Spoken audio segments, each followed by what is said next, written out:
Chapter 199. Niang Niang, you've finally woken up. You scared this servant to death. The inner room gradually brightened. Yarrow Mo Wn got off the bed with Ting Yu's support, but her heart still hadn't calmed down. Tea for you. Seeing that Yarrow Moen's cherry lips were chapped, Ting Yu immediately poured a cup of tea and handed it over. The moment she took the teacup, Yarrow Moen abruptly turned around and looked towards Ting Yu solemnly. How's Chu Morshin? Did he? Niang Niang, don't worry, the little prince is fine. This servant heard that the esteemed prince used his internal energy to force the poison out of the little prince. It was also because of this that the esteemed prince fainted from exhaustion. As for what exactly happened, Ting Yu also didn't know. Yarrow Moen nodded slightly and said indifferently, I understand. You can go and rest first. Your Highness, you've just woken up. Do you want this servant to prepare some food for you? No need to trouble yourself. Yarrow Moen shook her head. Once Ting Yu left, Yarrow Moen hastily summoned Yin Shui. Yin Shui kowtows in salute to master. Even though the light in the room was slightly dim, Yarrow Moen could still see that Yin Shui's face was abnormally pale. Sit down and talk. Is Chu Morshin really fine? Yarrow Moen looked towards Yin Shui apprehensively. With Ting Yu's status, she definitely wouldn't be able to enter the West Wing, but Yin Shui was different. Replying Master, Chu Morshin is indeed fine, but Yi Junqing risked his life to save Chu Morshin. If Yang Nansheng hadn't appeared in time, you probably wouldn't have been able to see Yi Junqing again, reported Yin Shui truthfully. Risking my life? It's fine as long as he tried his best. What reason does he have to put his life on the line? Yarrow Moen looked towards Yin Shui in shock. She didn't even realize that the tea in the teacup had splashed onto her hand. Master, have you forgotten? After Chu Morshin was poisoned, Master knelt in front of Yi Junqing and told him that he had to save Chu Morshin's life. Perhaps it was because of Master's words that Yi Junqing risked his life, said Yin Shui bluntly. This consort knelt down and begged him? How could this be? How could this consort kneel and beg him? Yarrow Mo Wn rubbed her forehead. She simply couldn't believe that she would do such a thing. Yin Shui saw it with her own eyes. Master cried her heart out and begged Yi Junqing to save Chu Morshin.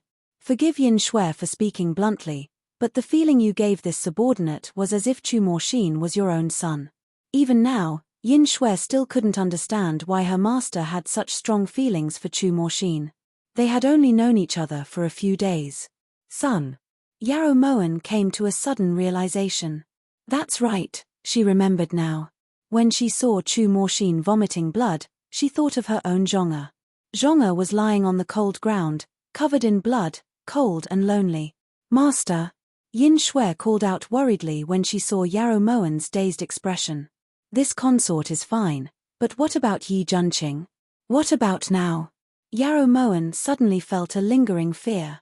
If Yi Junqing had died to save Chu Morshin, just how regretful would she be? Yi Junqing is currently unconscious due to overexertion of inner energy. However, Your Highness, don't worry. He'll definitely wake up by tomorrow night at the latest. However, recovering his inner energy won't be something that can be done in a day, said Yin Shui. He's all right. What about Chu Morshin? A son without a mother and a mother without a son.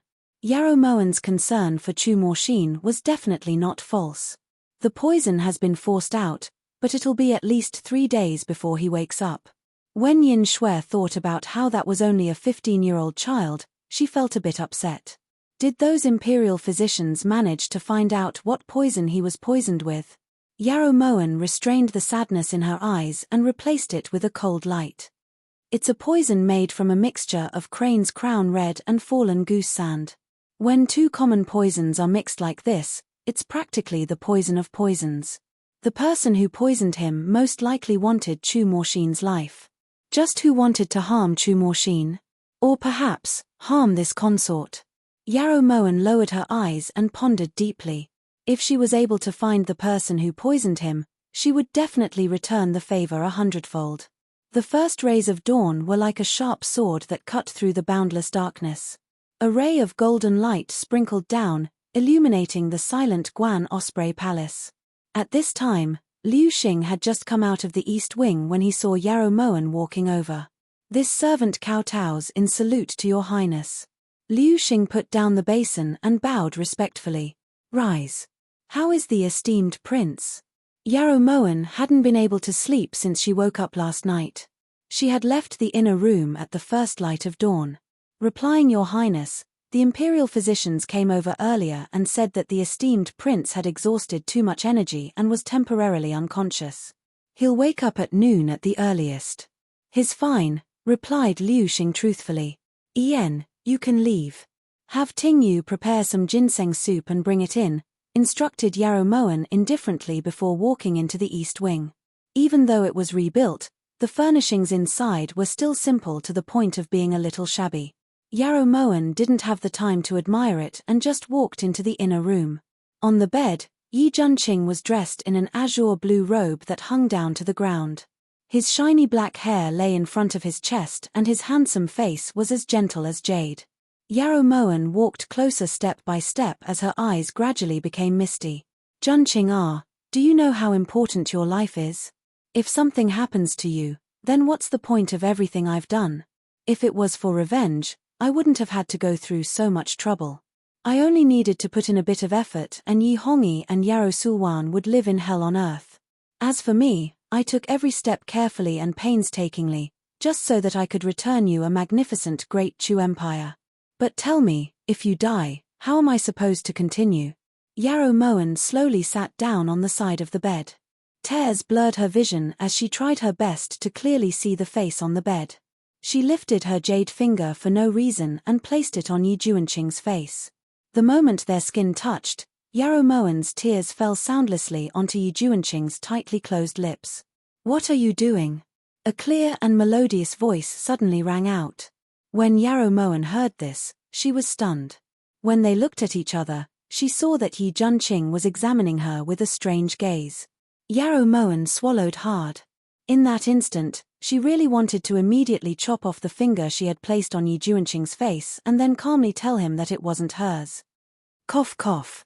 Your cheekbones are as high as the bridge of your nose. From your face, I can tell that you won't have a short life. Yarrow Moen calmly patted Yi Junqing's face a few more times before moving her hand away. This prince has only heard of physiognomy. This prince has never heard of anything that can be touched.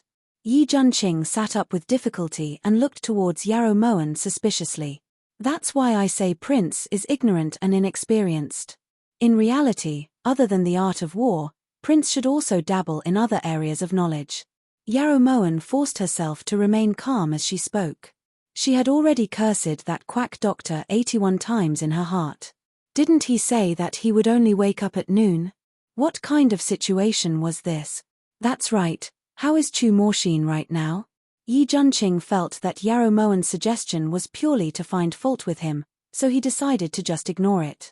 Besides, he didn't have the energy to argue with Yarrow Moen about who had more knowledge. Moen came because of this matter. Yin Shui said that Prince had almost thrown away your life to save Chu Morshin. Moen wants to know, does Prince really look down on yourself that much? Yarrow Moen's sudden excitement baffled Yi Junqing. This prince doesn't look down on myself.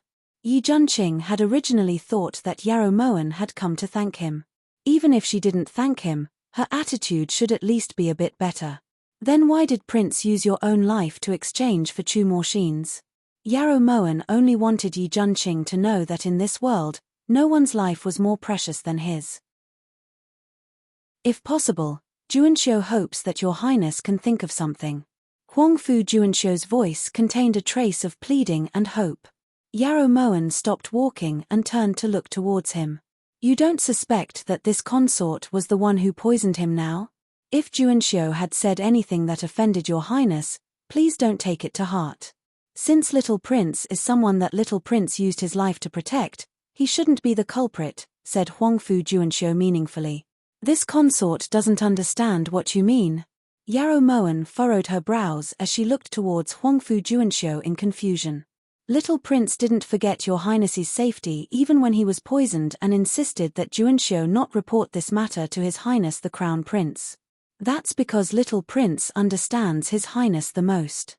If His Highness were to find out that something happened to little Prince in Guan Osprey Palace, regardless of whether your Highness was the one who did it or not, His Highness the Crown Prince wouldn't let the matter rest, said Huangfu Juanxiu seriously.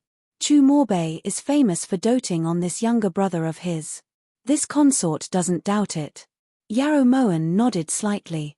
She was a little shocked. She didn't understand why Chu Morshin would still think of her in a life-and-death situation.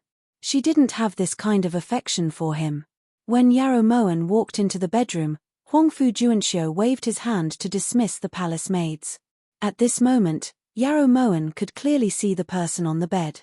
She saw Chu Morshin lying powerlessly on the bed. There was a towel on his forehead and his cheeks were purple. His lips were cracked and there were even traces of blood seeping out. How could it be so serious? It's so hot. Yarrow Moen hurriedly walked over and sat on the wooden stool next to the bed. She caressed Chu Morshin's burning cheeks with her fingers, then abruptly pulled them back. When Yarrow Moen felt the heat on Chu Morshin's cheeks, she felt as if her heart was being squeezed. Your Highness, how could one towel be enough? Have someone bring a few more. Also, change the water. Huangfu Juanxiu was just about to speak when Yarrow Moen cut him off. When he saw the anxiety in Yarrow Moen's eyes, Huangfu Juanxiu sighed inwardly in relief. Then, he ordered the palace maids to do as Yarrow Moen said while he quietly retreated. If Chu Morshin hadn't been talking in his sleep last night about looking for Yarrow Moen, Huangfu Juanxiu wouldn't have let Yarrow Moen step into the West Wing. However, right now, Huangfu Juanxiu was willing to do anything that could make Chu Morshin feel a little better. Inside the room, Yarrow Moen carefully took care of Chu Morshin. She changed the towel on his forehead again and again. Every time she put it on, the towel would burn her hands in less than 5 minutes. Imperial Father, I'm sorry. Morshin shouldn't have been born into this world, shouldn't have harmed Imperial Mother. Just as Yarrow Moen placed the towel on Chu Morshin's forehead, Chu Morshin's cracked lips gradually opened. You're awake. Yarrow Moen looked towards Chu Morshin with some joy. Only then did she realize that Chu Morshin had just been talking in his sleep. Imperial Mother. Shinna really misses you. Big brother. Tell Shinna that Imperial Mother is the most beautiful woman in this world. Shinna really envies Big brother. Shinna really wants to see Imperial Mother. Chu Morshin's voice was a little emotional as tears welled up in the corners of his eyes. That tear moved so quickly that it disappeared into her hair, but Yarrow Moen could still see it clearly. Imperial Mother, these are clothes that older sister Morshin made. They're so beautiful. Don't you see them?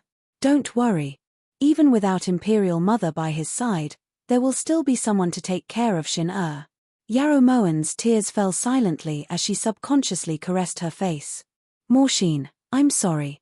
This consort actually didn't guess your thoughts. I'm sorry. Yarrow Moen choked as she spoke. Imperial Mother. Shinna really misses you. What should I do? You mustn't tell Big brother. Morshin doesn't want anything to happen to older sister Morshin. She's like older sister Morshin, like Imperial Mother. On the bed, Chu Morshin kept talking in his sleep. His expression alternated between sorrow and anger, making one's heart ache to see him. This consort isn't a good mother. This consort wasn't able to protect Zhonga properly, and I wasn't able to protect you properly. I'm sorry. I'm sorry. Yarrow Moen's tears fell like rain as she continuously wiped Chu Morshin's burning cheeks with the towel in her hands. By the time it was 10 o'clock in the evening, this was already the 4th time Huangfu Juanxiu had come in, hoping that Yarrow Moen could rest, but Yarrow Moen refused. Chapter 201. Noble Consort Yarrow, the servants can handle this. You should go back and rest. Ting Yu has already prepared dinner. Huangfu Juanxiu felt a trace of warmth when he saw the sweat on Yarrow Moen's forehead. It seemed that little prince hadn't protected the wrong person. What should the servants do? Help this consort tell Ting Yu that this consort will be staying here tonight to take care of the austere prince. Tell her to go rest first and there's no need to wait for this consort. Yarrow Moen's gaze never left Chu Morshin. But Huangfu Juanxiu looked towards Yarrow Moen awkwardly. Little prince had an accident in Guan Osprey Palace, so this consort should do the same. Unless Lord doesn't trust this consort. As Yarrow Moen spoke, she removed the towel from Chu Morshin's forehead, dipped it in water, and wrung it dry. Juanxiu wouldn't dare. Juanxiu will go back to Tingyu right now. As of now, Huangfu Juanxiu didn't doubt Yarrow Moen at all.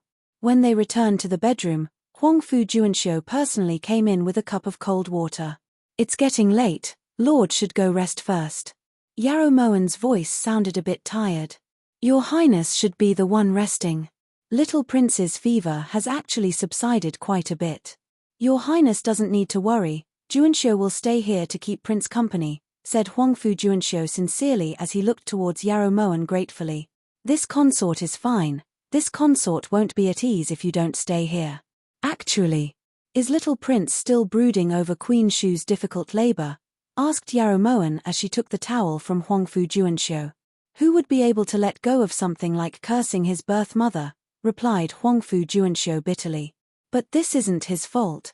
Yarrow Moen could hear Chu Morshin talking in his sleep. Other than longing, there was also regret. But it's the truth that His Majesty lost the woman he loved the most. Someone has to take responsibility for this. Huangfu Juanxiu looked at Huangfu Juanxiu helplessly. So Little Prince has been carrying this burden ever since he was born, so the King of Shu doesn't like this child. Yarrow Moen looked towards Huangfu Juanxiu angrily. Thankfully, Little Prince is protected by His Highness the Crown Prince. Even if His Majesty doesn't like it, it won't hurt Little Prince's status in Great Shu. In Huangfu Juanxiu's eyes, having such a good older brother was the heaven's compensation to Chu Morshin. But what he cares about is fatherly love. Yarrow Moen looked towards Huangfu Juanxiu excitedly. At this moment, she thought of her own Zhong'er. She just couldn't understand. Even a beast wouldn't harm their own child, so how did Yi Hongyi do it? What was he thinking at that moment? Juanxiu also tried to dissuade His Majesty, but every time I brought up the matter of the little prince, His Majesty wouldn't want to hear it anymore. Unless His Majesty resolves the knot in his heart, otherwise. Huangfu Juanxiu's gaze reflexively shifted towards Chu Morshin, who was lying on the couch. His heart was filled with pity. Most people who came from imperial families were arrogant in front of others, but who knew the bitterness behind their backs? This consort will definitely find a chance to see the King of Shu. Yarrow Moen seemed to be muttering to herself, but also seemed to be making a vow. At the side, Huangfu Juanxiu looked towards Yarrow Moen in surprise but didn't say anything. Yarrow Moen found an excuse to send Huangfu Juanxiu away, then stayed by the couch to take care of Chu Morshin for the entire night. The next day, when Huangfu Juanxiu and Yi Junqing walked into the bedroom, Yarrow Moen had just finished changing the towel on Chu Morshin's forehead.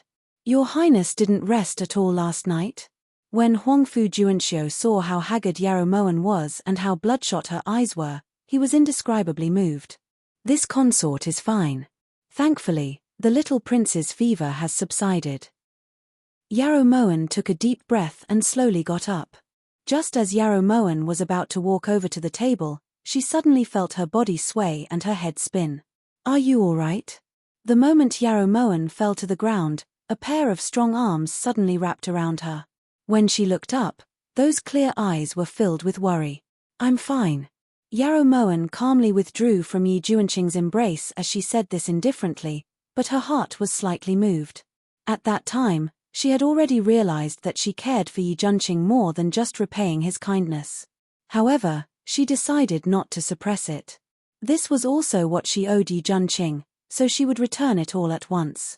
I'll have to trouble esteemed prince to escort noble consort Yarrow back. Juanxiu naturally won't neglect the little prince. Huangfu Juanxiu seized the opportunity to speak. After leaving the West Wing, Yi Junqing continued to support Yarrow Moen, afraid that she would fall again. Actually, yesterday, Yarrow Moen really wanted to apologize to Yi Junqing. She was the one who begged Yi Junqing first, so it was only natural that Yi Junqing saved Chu Morshin. She shouldn't have lost her temper at Yi Junqing. However, just as Yarrow Moen was about to speak, she suddenly saw Yi Hongyi walk into Guan Osprey Palace with a worried expression. Wanna, how did you get out of here? Did someone make things difficult for you? The moment Yi Junqing saw Yi Hongyi, He let go of Yarrow Moen without batting an eyelid. When he saw Yi Hongyi pull Yarrow Moen into his arms, Yi Juanqing's heart felt like it was being prodded by a silver needle. Bit by bit, the pain slowly spread throughout his body like a drop of ink falling into a pond. No, Wanna just wanted to see if the little prince had gotten better. Your Majesty, they said that the little prince had eaten something poisonous. How did this happen? Yarrow Moen looked towards Yi Hongyi innocently, but when she saw Yi Juanqing following behind him, a trace of bitterness flashed through her heart. Wanna, don't worry. No matter what happens, it has nothing to do with Zhen's Wanna. With Zhen here, no one can harm Wanna. Yi Hongyi lovingly kissed Yarrow Moen's forehead, his eyes shining brilliantly. In the next 2 days, Yarrow Moen stayed in the West Wing to take care of him until Chu Morshin opened his eyes. Ari, the first thing I saw when I woke up was you. This prince really doesn't feel good. When Chu Morshin saw Yarrow Moen taking a nap next to his bed, he complained. You're awake. Do you feel dizzy? Do you feel nauseous? Someone come. Bring the ginseng soup in. The little prince has woken up. Yarrow Moen vaguely heard someone speak. When she looked up, she saw that Chu Morshin had already sat up. How could this prince be that weak? Aren't I fine now? When Chu Morshin saw the worry on Yarrow Moen's face, he felt a bit of joy. What are you getting up for? Hurry and lie down. When Yarrow Moen saw that Chu Morshin was about to get up, she immediately reached out and pressed him down on the bed. At this time, Huangfu Juanxiu and Yi Juanqing walked in. Open your mouth and eat it. Yarrow Moen took the ginseng soup that the palace maid handed over, scooped it up with a spoon, blew on it a few times, then brought it to Chu Morshin's mouth. This prince can eat it myself. What Chu Morshin hated the most was being treated like a child, especially in front of so many people. You've been unconscious for 3 days and 3 nights, how could you possibly have any strength? Hurry up and eat it. When Chu Morshin refused, Yarrow Moen shoved the spoon into his mouth.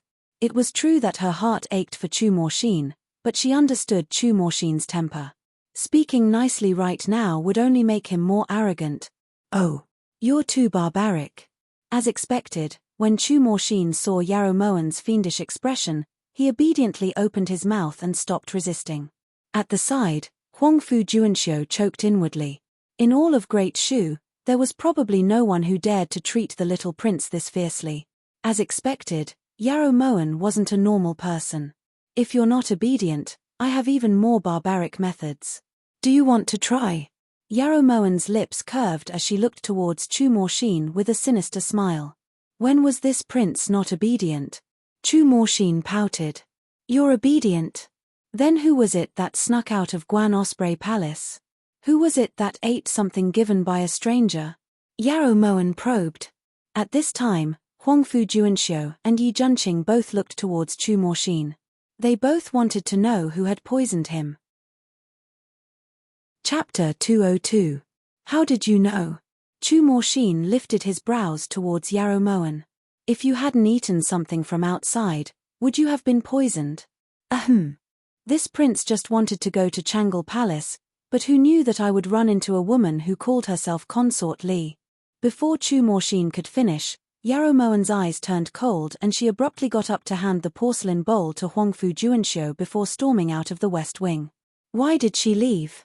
Is she still going to listen or not? Chu Morshin looked in the direction Yarrow Moen had disappeared in. Was it Consort Li who poisoned you? Asked Yi Juanqing solemnly with a cold expression. No, she just said a few things that this prince didn't understand and she didn't have the chance to either. Later, this prince entered Changle Palace and saw that there were pastries on the table. This prince thought that you guys had found Fluffy and Jewel, so this prince. Chu Morshin was a bit annoyed. He really shouldn't have been so careless, but who else would go to Changle Palace besides Yarrow Moen? Fluffy and Jewel were hidden in Changle Palace by you? Then did they eat those pastries? Asked Yi Juanqing anxiously. If they ate them, would this prince still eat them? If he still reached for the pastries after seeing the 2 cats' corpses, then he really deserved to die. Who could it be? Yi Juanqing muttered to himself with a grave expression. Forgive Juanxiu for saying so much, but could noble consort Yarrow have gone to get even with that Consort Li? If that's the case, then perhaps we've wrongly accused a good person. Huang Fu Juanxiu recalled Yarrow Moan's murderous expression and reminded him worriedly. Crap. Yi Junqing suddenly understood and immediately turned to chase after her. Once Yi Junqing left, Huang Fu Juanxiu walked over to the bed to feed Chu Moxin. Yarrow Moan dared to be impudent in front of this prince, but you dare too? When Huang Fu Juanxiu saw that Chu Moxin's gaze was on the spoon he offered, he obediently put the spoon back into the bowl and handed it back to Chu Moxin. That's right, you didn't tell eldest brother about this, right? Chu Moxin lifted his brows towards Huang Fu Juanxiu. Juanxiu wouldn't dare disobey little prince's orders, said Huang Fu Juanxiu sincerely.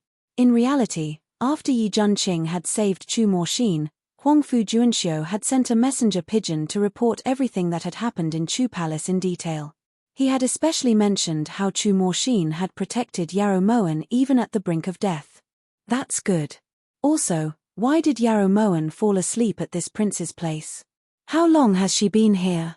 Chu Moxin let out a sigh of relief and continued to ask. Replying prince, actually, Yarrow Moan has been keeping watch over you day and night during the 2 days you were unconscious. She stayed up all night yesterday, so she ended up sleeping lightly next to prince's bed, replied Huang Fu Juanxiu truthfully. She's guarding this prince. Chu Moxin looked towards Huang Fu Juanxiu in shock. Yes, 2 whole days and 2 nights. Juanxiu also heard from the servants in Guan Osprey Palace that for the sake of saving the little prince, not only did Yarrow Moan kneel and beg Yi Junqing, she even fainted afterwards. Although Huang Fu Juanxiu felt that Yarrow Moan was very scheming, the truth was the truth. Yarrow Moan's concern for the little prince wasn't fake. She's doing this for this prince, muttered Chu Moxin to himself. He was incredibly shocked. Inside Pure Flower's palace, Yarrow Sulwan was currently pointing at the pastries on the table and cursing loudly. These are the pastries you prepared for this consort. You might as well feed them to the dogs. Your Highness, please calm your anger. These are indeed almond pastries that the Imperial Kitchen prepared according to your Highness' wishes.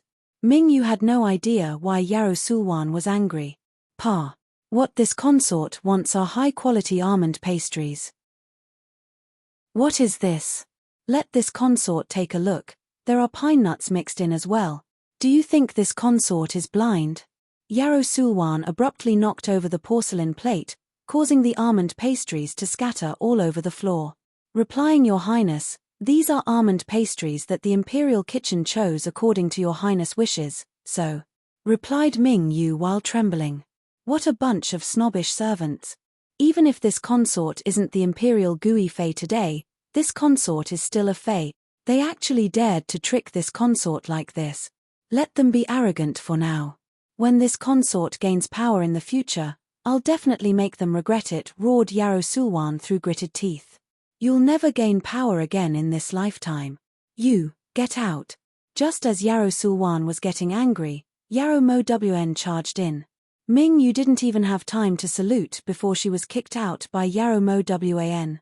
Yarrow Mo Wan, this consort already stopped provoking you, yet you actually came knocking on my door. Yarrow Sulwan was shocked, but she still charged over angrily. Pa! Before Yarrow Sulwan could steady herself, Yarrow Mo Wan's palm abruptly flew over. Yarrow Sulwan was caught off guard and instantly felt her face burn.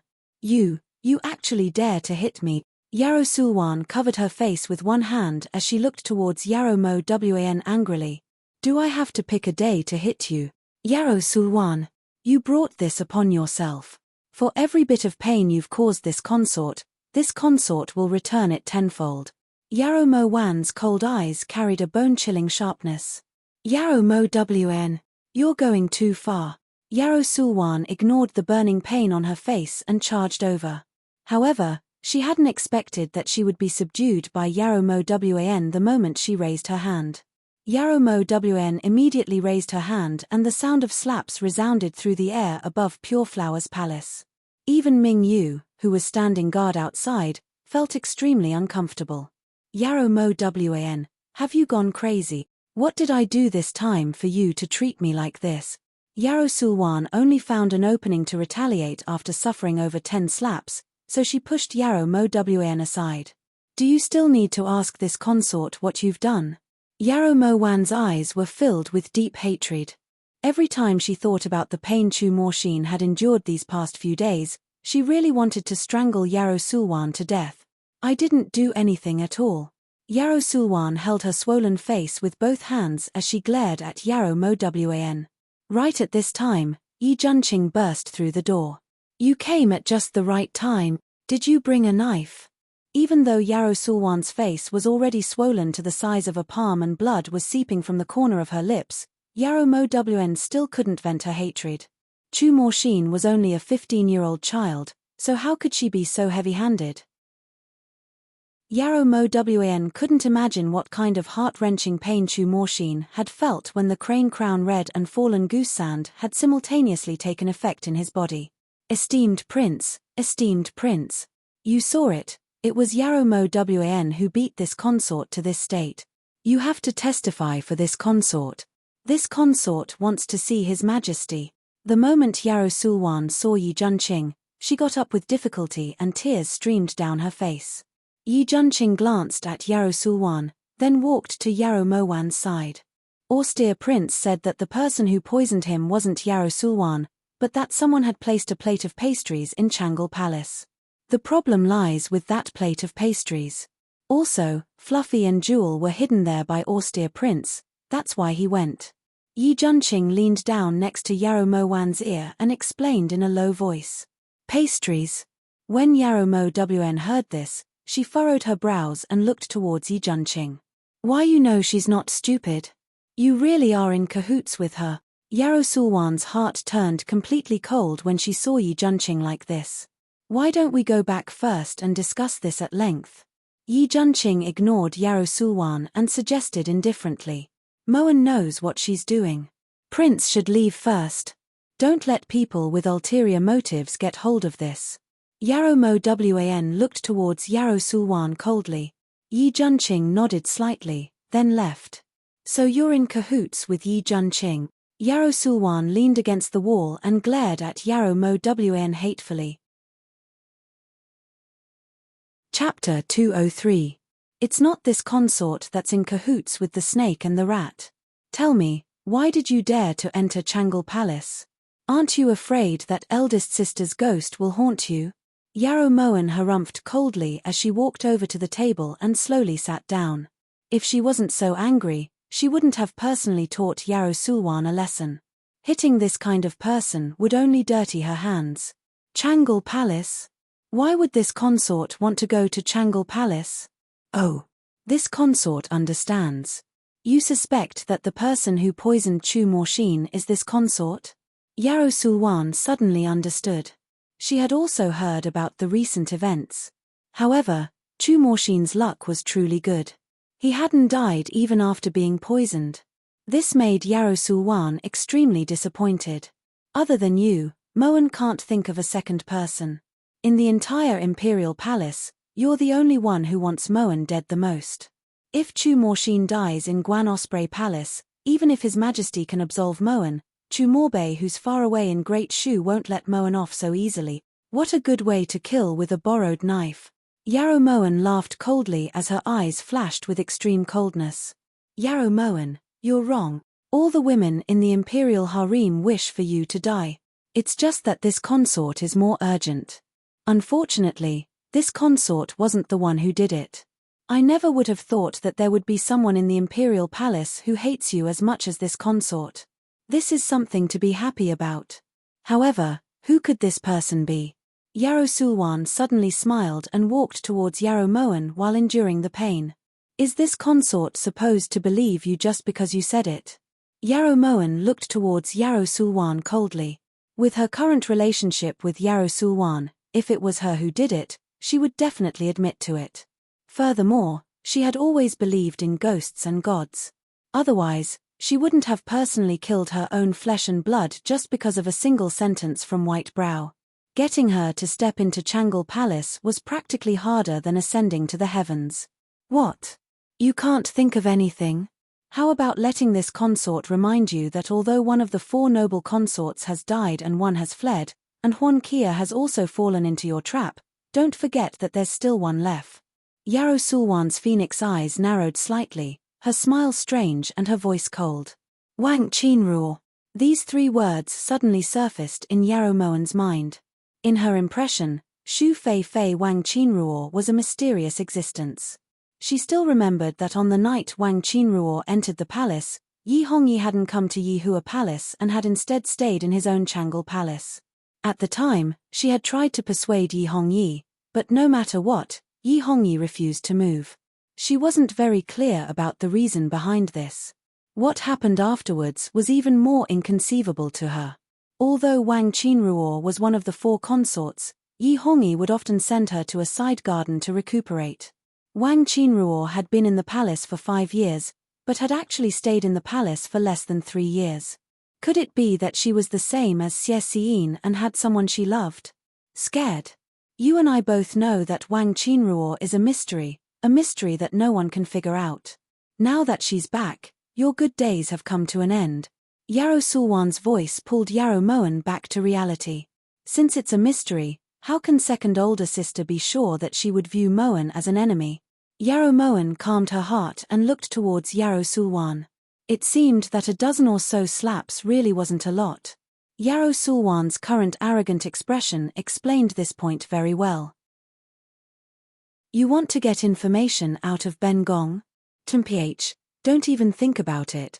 It looks like this inner palace is going to get lively again. There will definitely be someone who will return these dozen or so slaps for Ben Gong. Yarrow Sulwan looked towards Yarrow Moen in a deliberately mystifying manner.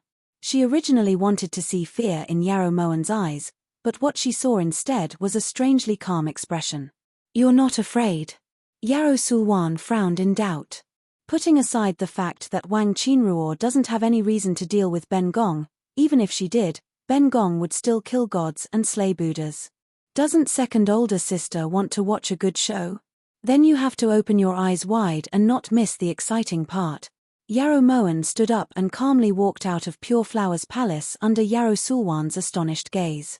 As Yarrow Sulwan watched Yarrow Moen's departing figure, her gaze was filled with extreme hatred. Perhaps it was because she had clenched her teeth too hard, but Yarrow Sulwan suddenly felt pain on her cheeks. Yarrow Moen, don't get too full of yourself. Even if you have to walk all the roads, Ben Gong still has one final move, indiscriminate destruction. After leaving Pure Flower's palace, Yarrow Moen was still immersed in what Yarrow Sulwan had just said. One of the reasons Wang Qinruo was able to become one of the 4 noble consorts was because her father, Wang Luolin, was a person of virtue and prestige in the court. His students were all over the court and his connections were extremely wide. Even the newly appointed Prime Minister, Du Xian, was his student. Niang, are you all right? As Yarrow Moen was deep in thought, Ting Yu rushed over. How did you know that Ben Gong was here? Asked Yarrow Moen when she saw that Ting Yu had stopped panting. Esteemed Prince told this servant. Esteemed Prince also said that Niang's emotions weren't stable, so he told this servant to take good care of you, replied Ting Yu truthfully. Is that so? Yarrow Moen laughed involuntarily. Yi Junqing had definitely seen the finger marks on Yarrow Sulwan's face, which was why he was worried. Niang, you weren't at a disadvantage, right? Asked Ting Yu carefully when she saw Yarrow Moen's serious expression. Ever since the day I entered the palace, Ben Gong didn't know how to write the word disadvantage, especially in Pure Flower's palace. Yarrow Moen smiled coldly. When she raised her eyes, she inadvertently saw a group of palace maids carrying flower pots as they walked through the long hallway. The fragrance filled the air and even Yarrow Moen, who was 10 meters away, could smell the fragrance of 100 flowers vying for beauty. Where are they going? Asked Yarrow Moen suspiciously. It should be Pure Flower's palace. When this servant ran over earlier, I heard that His Majesty had given all the fragrant flowers in the greenhouse to Shu Fei, who had just returned from her recuperation. Ting Yu took 2 deep breaths. It was already autumn, so it was very hard to smell this kind of flower fragrance. Wang Qinruo really has returned. Go ask around and see when Shu Fei will return. Yarrow Moen's brows furrowed slightly as she sighed inwardly. These really were troubled times. When Yarrow Moen returned to Guan Osprey Palace, she immediately went to the West Wing. Who allowed you to get out of bed? When Yarrow Moen saw Chu Morshin leaning against the table with sweat dripping down his forehead, she immediately went up to support him and berated him angrily. This prince is thirsty and wants to drink water. Chu Morshin looked at Yarrow Moen with a pitiful expression, making it hard for Yarrow Moen to get angry. You can call people to drink water, but where are they? Where did everyone in this house go?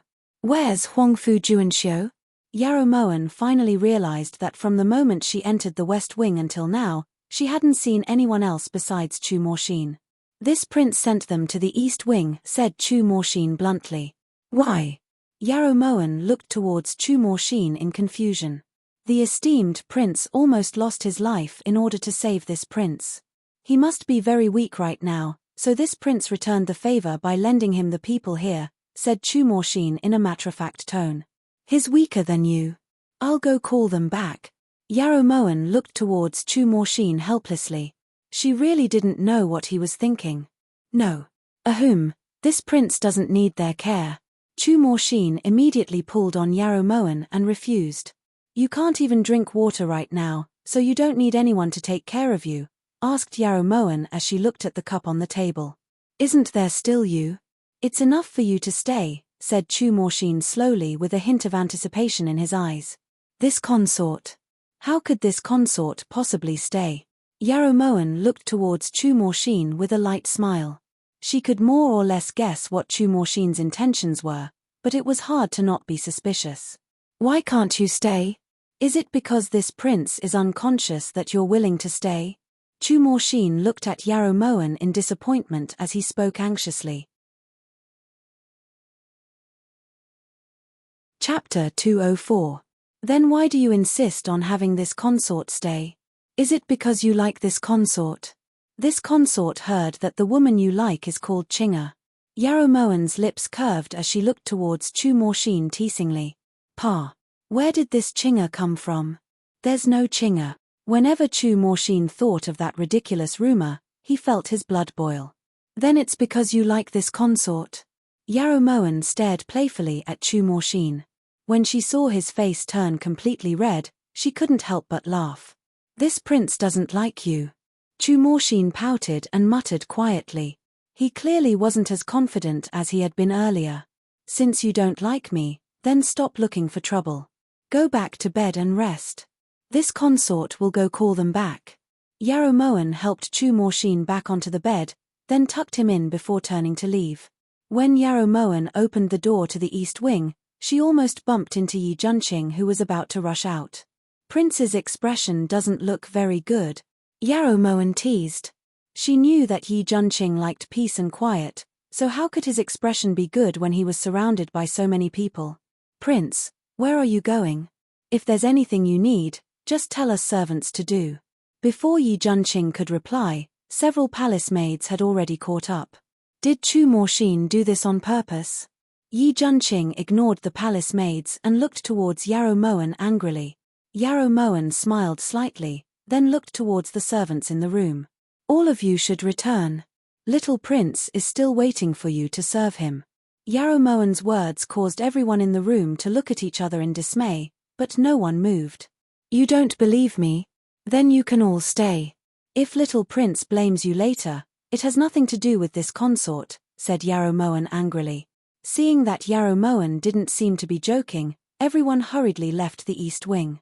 The crowded East Wing instantly quieted down. Thank goodness you came back early. Yi Junqing sighed heavily before returning to his room. How much does Prince know about Consort Shu? Yarrow Moen walked leisurely to the table and crossed her legs as she sat there elegantly. She looked towards Yi Junqing. Empress Shu. Why did you suddenly think of asking her? Yi Junqing sat down across from Yarrow Moen and poured a cup of tea for her.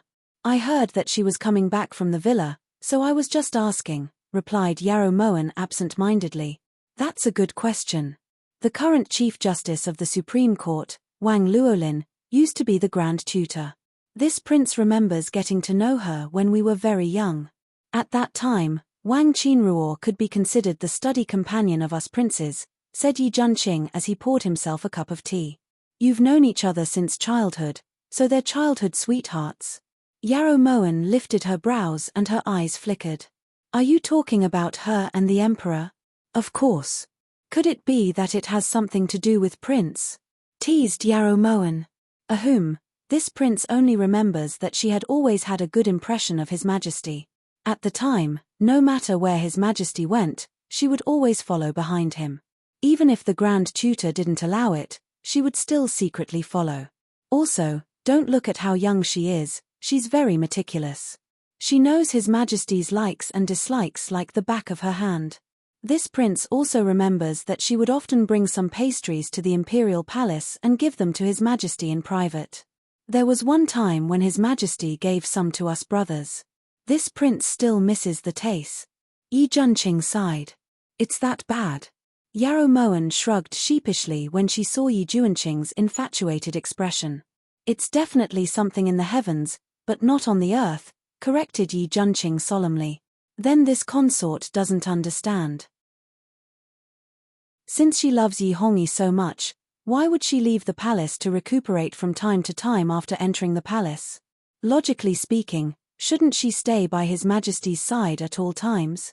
Yarrow Moen turned to look towards Yi Junqing, her eyes filled with doubt. How would this prince know? However, if you have the chance to see Xu Fei, you should ask her for a few pointers, said Yi Junqing seriously. But all he got in return was a flick of Yarrow Moen's sleeves. That night, the full moon hung high in the sky and the starlight was enchanting. The autumn wind blew gently, carrying with it the fragrance of flowers. Inside Yihua Palace, Fire Phoenix followed behind Wang Qinruo with heartache.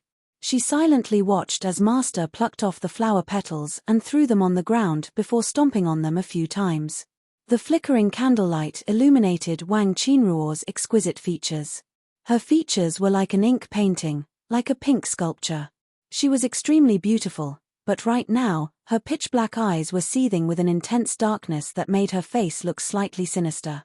Fire Phoenix, extinguish the incense burner for this consort.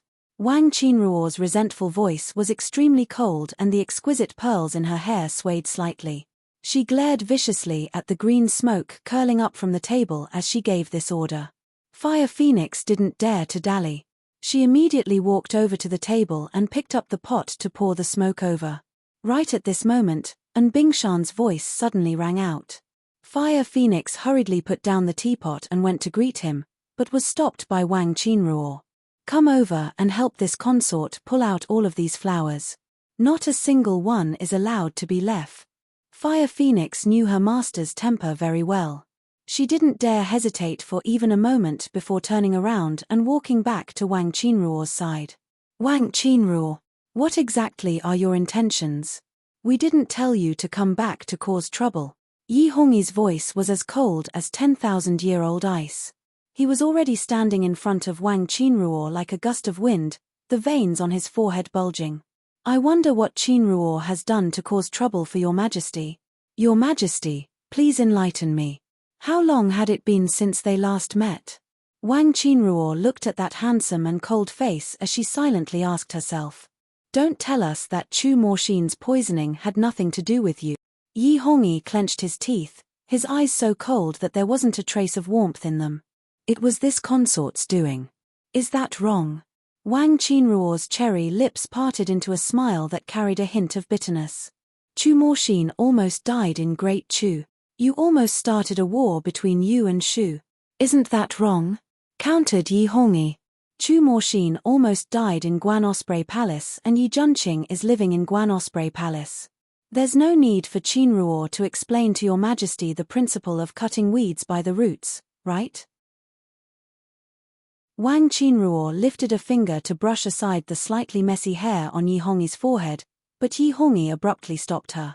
But Yarrow Moen is also living in Guan Osprey Palace. It's very likely that Chu Morbei will vent his anger on her. Yi Hongyi finally smelled a sour stench and took a few steps back in disgust. Her hand froze in midair and the light in Wang Qinruo's eyes gradually dimmed. Her heart felt like it had been bitten by a venomous snake. The pain was unbearable. Qinruo doesn't know anything about Yarrow Moen.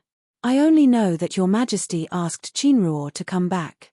Your Majesty still hopes that Qinruo can help you resolve your problems, but since Qinruo has done so, your Majesty isn't happy.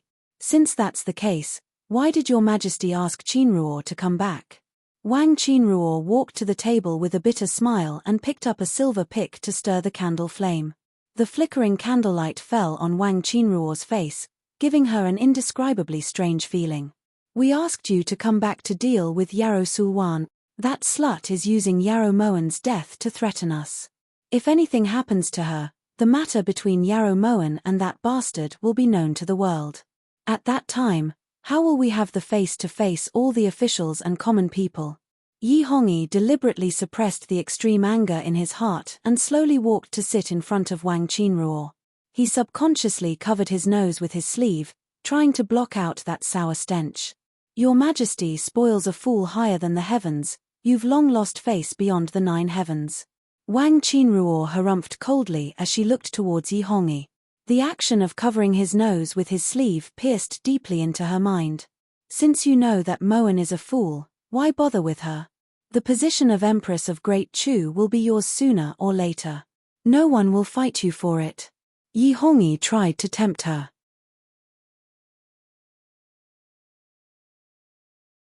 Chapter 205.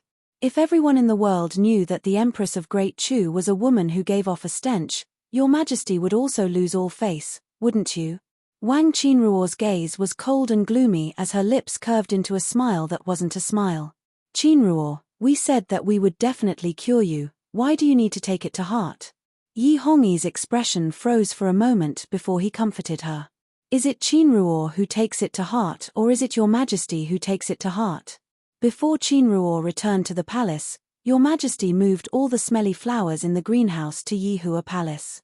The sandalwood incense in this incense burner has also been changed to red sandalwood that has been dyed with pollen. Is your Majesty reminding Qinruo how sour and smelly she is? Wang Qinruo asked agitatedly. Why would you think that? We're doing this for your own good. Yi Hongyi's voice was clearly filled with guilt. Is that so? Then your Majesty still has Qinruo in your heart. Wang Qinruo asked slowly with complicated emotions. Of course, you are irreplaceable in our heart, said Yi Hongyi firmly. Then prove it to Qinruo. Wang Qinruo suddenly got up and walked towards Yi Hongyi with light steps. Her slender hands untied the belt around her waist and with every step she took off a piece of clothing. The originally faint stench in the air gradually grew stronger. Yi Hongyi really wanted to cover his nose but in the end, he endured it. He needed Wang Qinruo's help, so he had to get by. When Wang Qinruo got close to Yi Hongyi, the soft muslin underwear slid down her smooth skin. At this moment, only a light pink tube top remained on Wang Qinruo's upper body. Qinruo.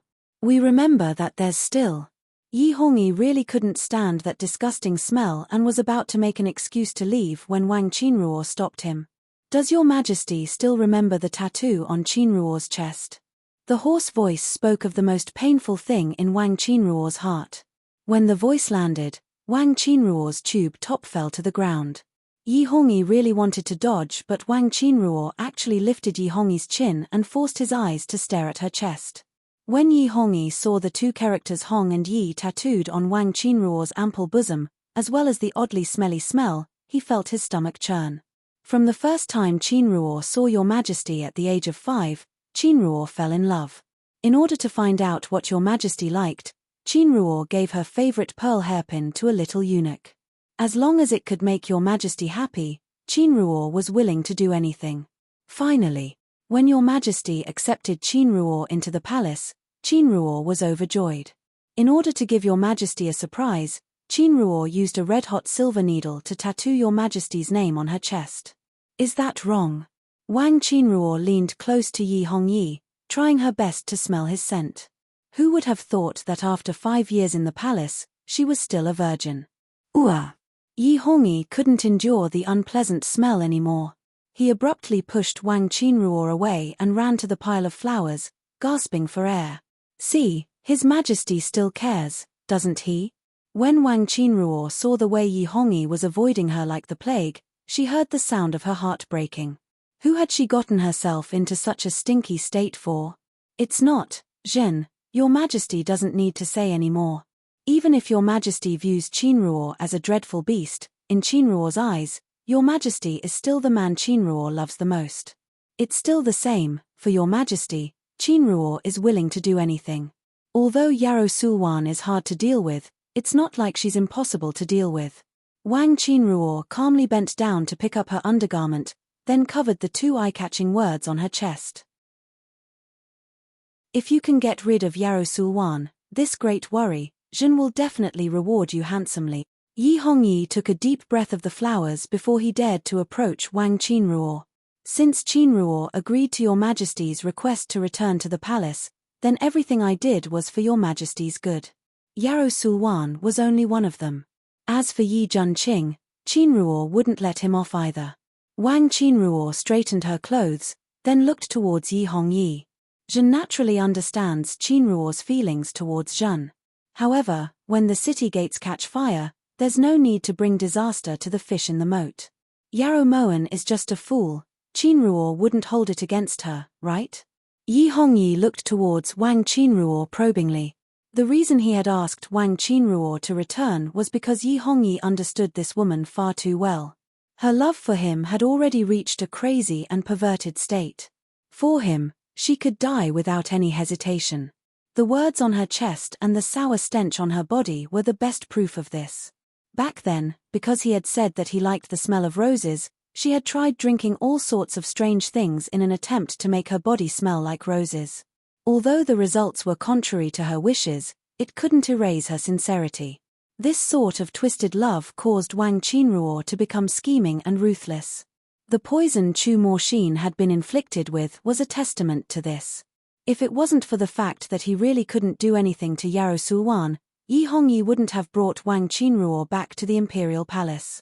After all, Wang Qinruo's love was something he couldn't resist. Inside Guan Osprey Palace, the candles were brightly lit. Yarou Moan was leaning against a table as she moved her needles. In less than 4 hours, the soft satin became a gorgeous gown. At this time, Yarou Moan was embroidering the design of a flying dragon on the collar of the gown. She didn't need to embroider because she had embroidered this design more than 10 times. At the time, Zhong hadn't even been born yet, but she had already started sewing clothes for Zhong, so she could be considered very familiar with this. Yin Shue's appearance was as light as moonlight. There was no movement at all.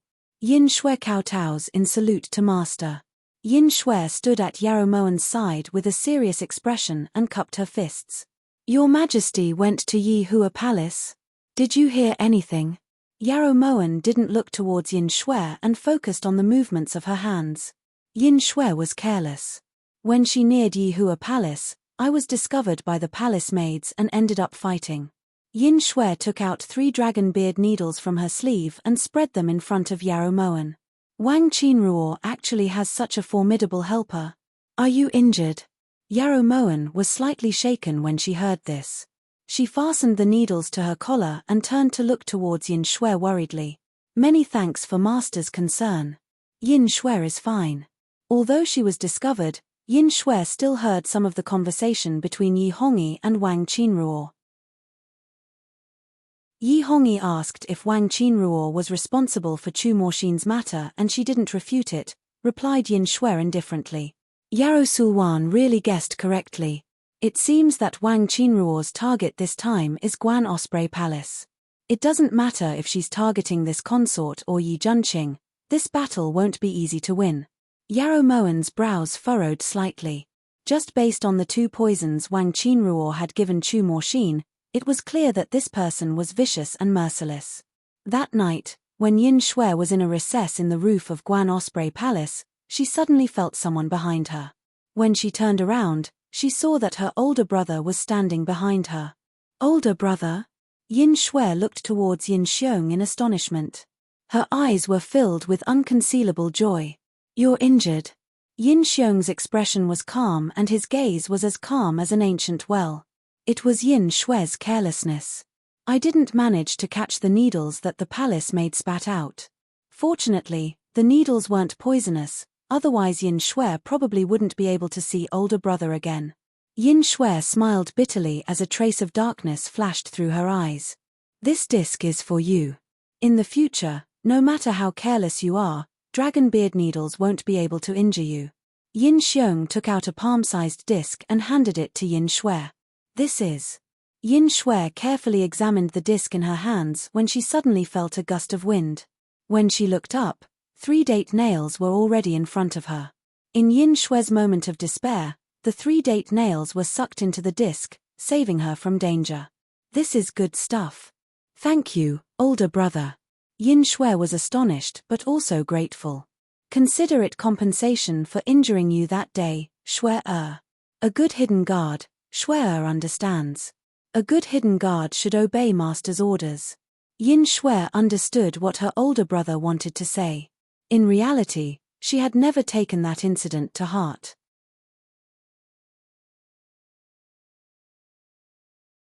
Chapter 206. That's good. Yin Xiong nodded, then turned and disappeared into the night. But big brother, if Chu Moxin ordered you to kill Shui, would you do it without hesitation? Chu Moxin, who had recovered slightly, thought that he would stay in the Chu palace for a few more days, but he didn't expect that Huangfu Juanxiu would receive a secret order from Chu Morbei to immediately return to Shu. No matter how unwilling Chu Moxin was, he couldn't go against his older brother's wishes. This prince is leaving.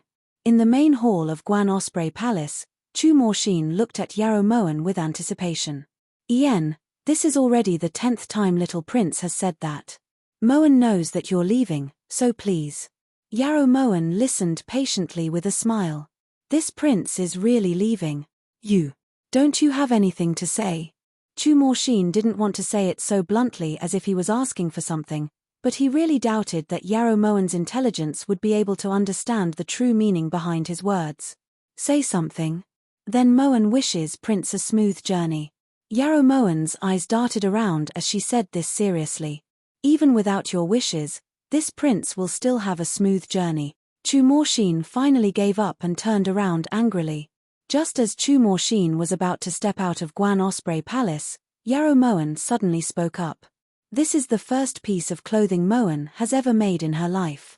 Even after giving it away for so many days, no one wanted it. If little prince doesn't mind, you can reluctantly accept it. If you can't wear it, then just throw it away. Yarrow Moen took the clothes she had meticulously made from Ting Yu's hands and walked over to Chu Moxin. How ugly, said Chu Moxin angrily as he casually glanced at the clothes. Since little prince doesn't like it, then, Juanxiu, take it for this prince and give it to the servants when we get back. Chu Moxin immediately stopped Yarrow Moen and ordered loudly. Huangfu Juanxiu naturally understood what Chu Moxin meant and respectfully took the clothes from Yarrow Moen's hands. Only when Chu Moxin was far away from Guan Osprey Palace did they return to the main hall. Before the two of them could sit down, they saw Huangfu Juanxiu return. Noble consort Yarrow, this ice silk robe is little prince's return gift. Actually, even if little prince doesn't say it, he really likes the robe Her Highness gifted him, said Huangfu Juanxiu sincerely as he respectfully placed the ice silk robe on the table. Take good care of your little prince. Yarrow Moen nodded slightly. She really didn't know when they would be able to meet again after this parting. She couldn't bear to part with that brat.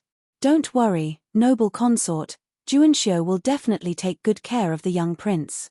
In reality, Juanxiu has already reported the matter of the young prince being poisoned to His Highness the Crown Prince. In regards to Your Highness risking your life to protect the young prince, His Highness the Crown Prince has asked Juanxiu to pass on a message to Your Highness. The future is long, and His Highness the Crown Prince will definitely repay this kindness. After Huangfu Juanxiu finished speaking, he cupped his hands and left. Only after Huangfu Juanxiu left did Yi Junqing sigh. Do you think there's something wrong with Huangfu Juanxiu's head? Yi Junqing suddenly asked. Why would Prince ask that? Yarrow Moen lifted her brows as she looked towards Yi Junqing. From what she remembered, Yi Junqing rarely spoke to hurt people. If this prince remembers correctly, the one who risked his life to save Chu Moxin was this prince, right? Yi Junqing felt that Huangfu Juanxiu should be thankful that he met a prince with such high moral standards. If it was anyone else, they would definitely rush up and pull his ears to loudly ask him how bad his memory was. Prince doesn't need to care about these things. Oh right, Moen used the leftover satin to make a robe for Prince. Would Prince like it? Yarrow Moen glanced at Ting Yu. Ting Yu understood tacitly and brought the robe over to Yi Junqing. Are you sure that this is leftover satin? Yi Junqing clearly remembered that the robe he saw earlier was sky blue, while this robe was azure blue. Ting Yu, take it and throw it away. Yarrow Moen's face turned red as she said this in embarrassment. Ahem, the color isn't bad. This prince will take it back and try it. Before Ting Yu could turn around, Yi Junqing immediately stood up to take the robe and quickly walked out of Guan Osprey Palace. Yarrow Moen's lips curved bitterly as she watched Yi Junqing's figure fade out of her sight. The heavens really knew how to joke around. The person Yi Junqing loved was clearly her, but he didn't know. She had fallen in love with Yi Junqing, but she couldn't let him know. How comical. This was what they meant by a freak combination of factors. Master, this subordinate saw that Wang Qinruo had gone to Pure Flower's palace. Yin Shui interrupted Yarrow Moen's sigh. It was Yi Hongyi who told Wang Qinruo to return to the imperial palace, but now she's gone to look for Yarrow Sulwan. Interesting. Yarrow Moen nodded slightly, then dismissed Yin Shui. Ting Yu, come take a walk with this consort. Yarrow Moen got up leisurely and walked out of Guan Osprey Palace. Inside Pure Flower's palace, Yarrow Sulwan was sitting at the table eating pastries when her brows suddenly furrowed and she flipped over the porcelain plate. What's this smell? Why is it so smelly? You didn't check it first before giving it to this consort to eat? Yarrow Sulwan looked towards Ming Yu angrily. Ever since Yarrow Moen had ruthlessly taught her a lesson last time, Yarrow Sulwan's mood had always been terrible. Replying, Your Highness, this servant checked it. When I brought it here, there wasn't this smell, replied Ming Yu apprehensively. She had been in Pure Flower's palace for a while now, and Bingshan hadn't expected Yarrow Sulwan to be in such dire straits. He had once mentioned transferring her out of Pure Flower's palace, but she had managed to convince him otherwise. Because of what Yarrow Moen had said, she decided to stay. As for suffering some grievances, she didn't care. How could that be? It's getting more and more smelly. Could it be that you stepped on dog poop on your way back? Yarrow Sulwan retreated a few steps in disgust and reflexively looked towards Ming Yu's feet. In any case, Consort Li is a consort, so how could you speak so harshly? This consort feels that there's nothing wrong with this smell. There seems to be a faint rose fragrance as well. Fire Phoenix, don't you think so? Before Ming Yu could react, Wang Qinruo was already standing outside Pure Flower's palace, her clear and cold eyes as calm as a lake. Cough cough, subject consort Yarrow Sulwan kowtows in salute to consort Shu. When Yarrow Sulwan saw that it was Wang Qinruo, she naturally didn't dare to slight her and immediately went forward to salute. However, the closer she got to Wang Qinruo, the stronger the sour smell became, causing Yarrow Sulwan to cough uncontrollably. If Consort Li's health isn't good, you should invite more imperial physicians. It wouldn't be good if you infected others. Wang Qinruo glanced coldly at Yarrow Sulwan before slowly walking into the hall. As Wang Qinruo moved, the smell also dispersed. Only then did Yarrow Sulwan figure out the source of the smell. However, when Wang Qinruo had left half a year ago, there hadn't been this smell on her. It was hard to imagine what had happened to Wang Qinruo in the past half a year. Sulwan will have the imperial physicians come later. Ming Yu, hurry and serve tea to Consort Shu. Given Yarrow Sulwan's current situation, she actually didn't need to be too respectful towards Wang Qinruo. She had already thoroughly offended His Majesty, so why would she need to be afraid of a consort? She was only acting this way because she wanted to know if Wang Qinruo was someone she could use. There's no need. This consort isn't used to drinking the tea here. This consort has come to discuss matters regarding Guan Osprey Palace with Consort Li. Is it convenient for Consort Li? Asked Wang Qinruo coldly. Her face was as cold as the surface of a lake in winter. Ming Yu, go to the imperial kitchen and prepare some pastries. Yarrow Sulwan was secretly delighted when she heard this. She immediately dismissed Ming Yu. When Wang Qinruo saw that Yarrow Sulwan was looking towards Huafeng, she snorted disdainfully. You can't even trust the people by your side. Consort Li's life is truly difficult. When Yarou Sulwan saw that Wang Qinruo didn't have any intention of having Huafeng leave, she suddenly missed Cai Ying. Thanks to the master of Guan Osprey Palace, Sulwan's life is indeed a bit difficult. Yarou Sulwan had a bitter expression as she sat across from Wang Qinruo in a self-mocking manner.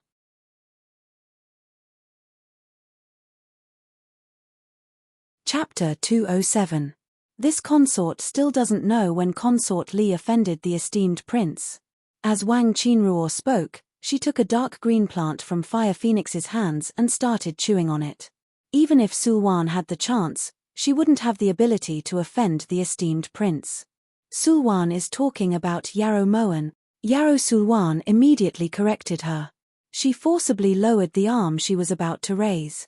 Even if the smell made her head hurt, she had to endure it. That can't be. Even if Yarou Moan wasn't an idiot, there's no way she would make things difficult for you.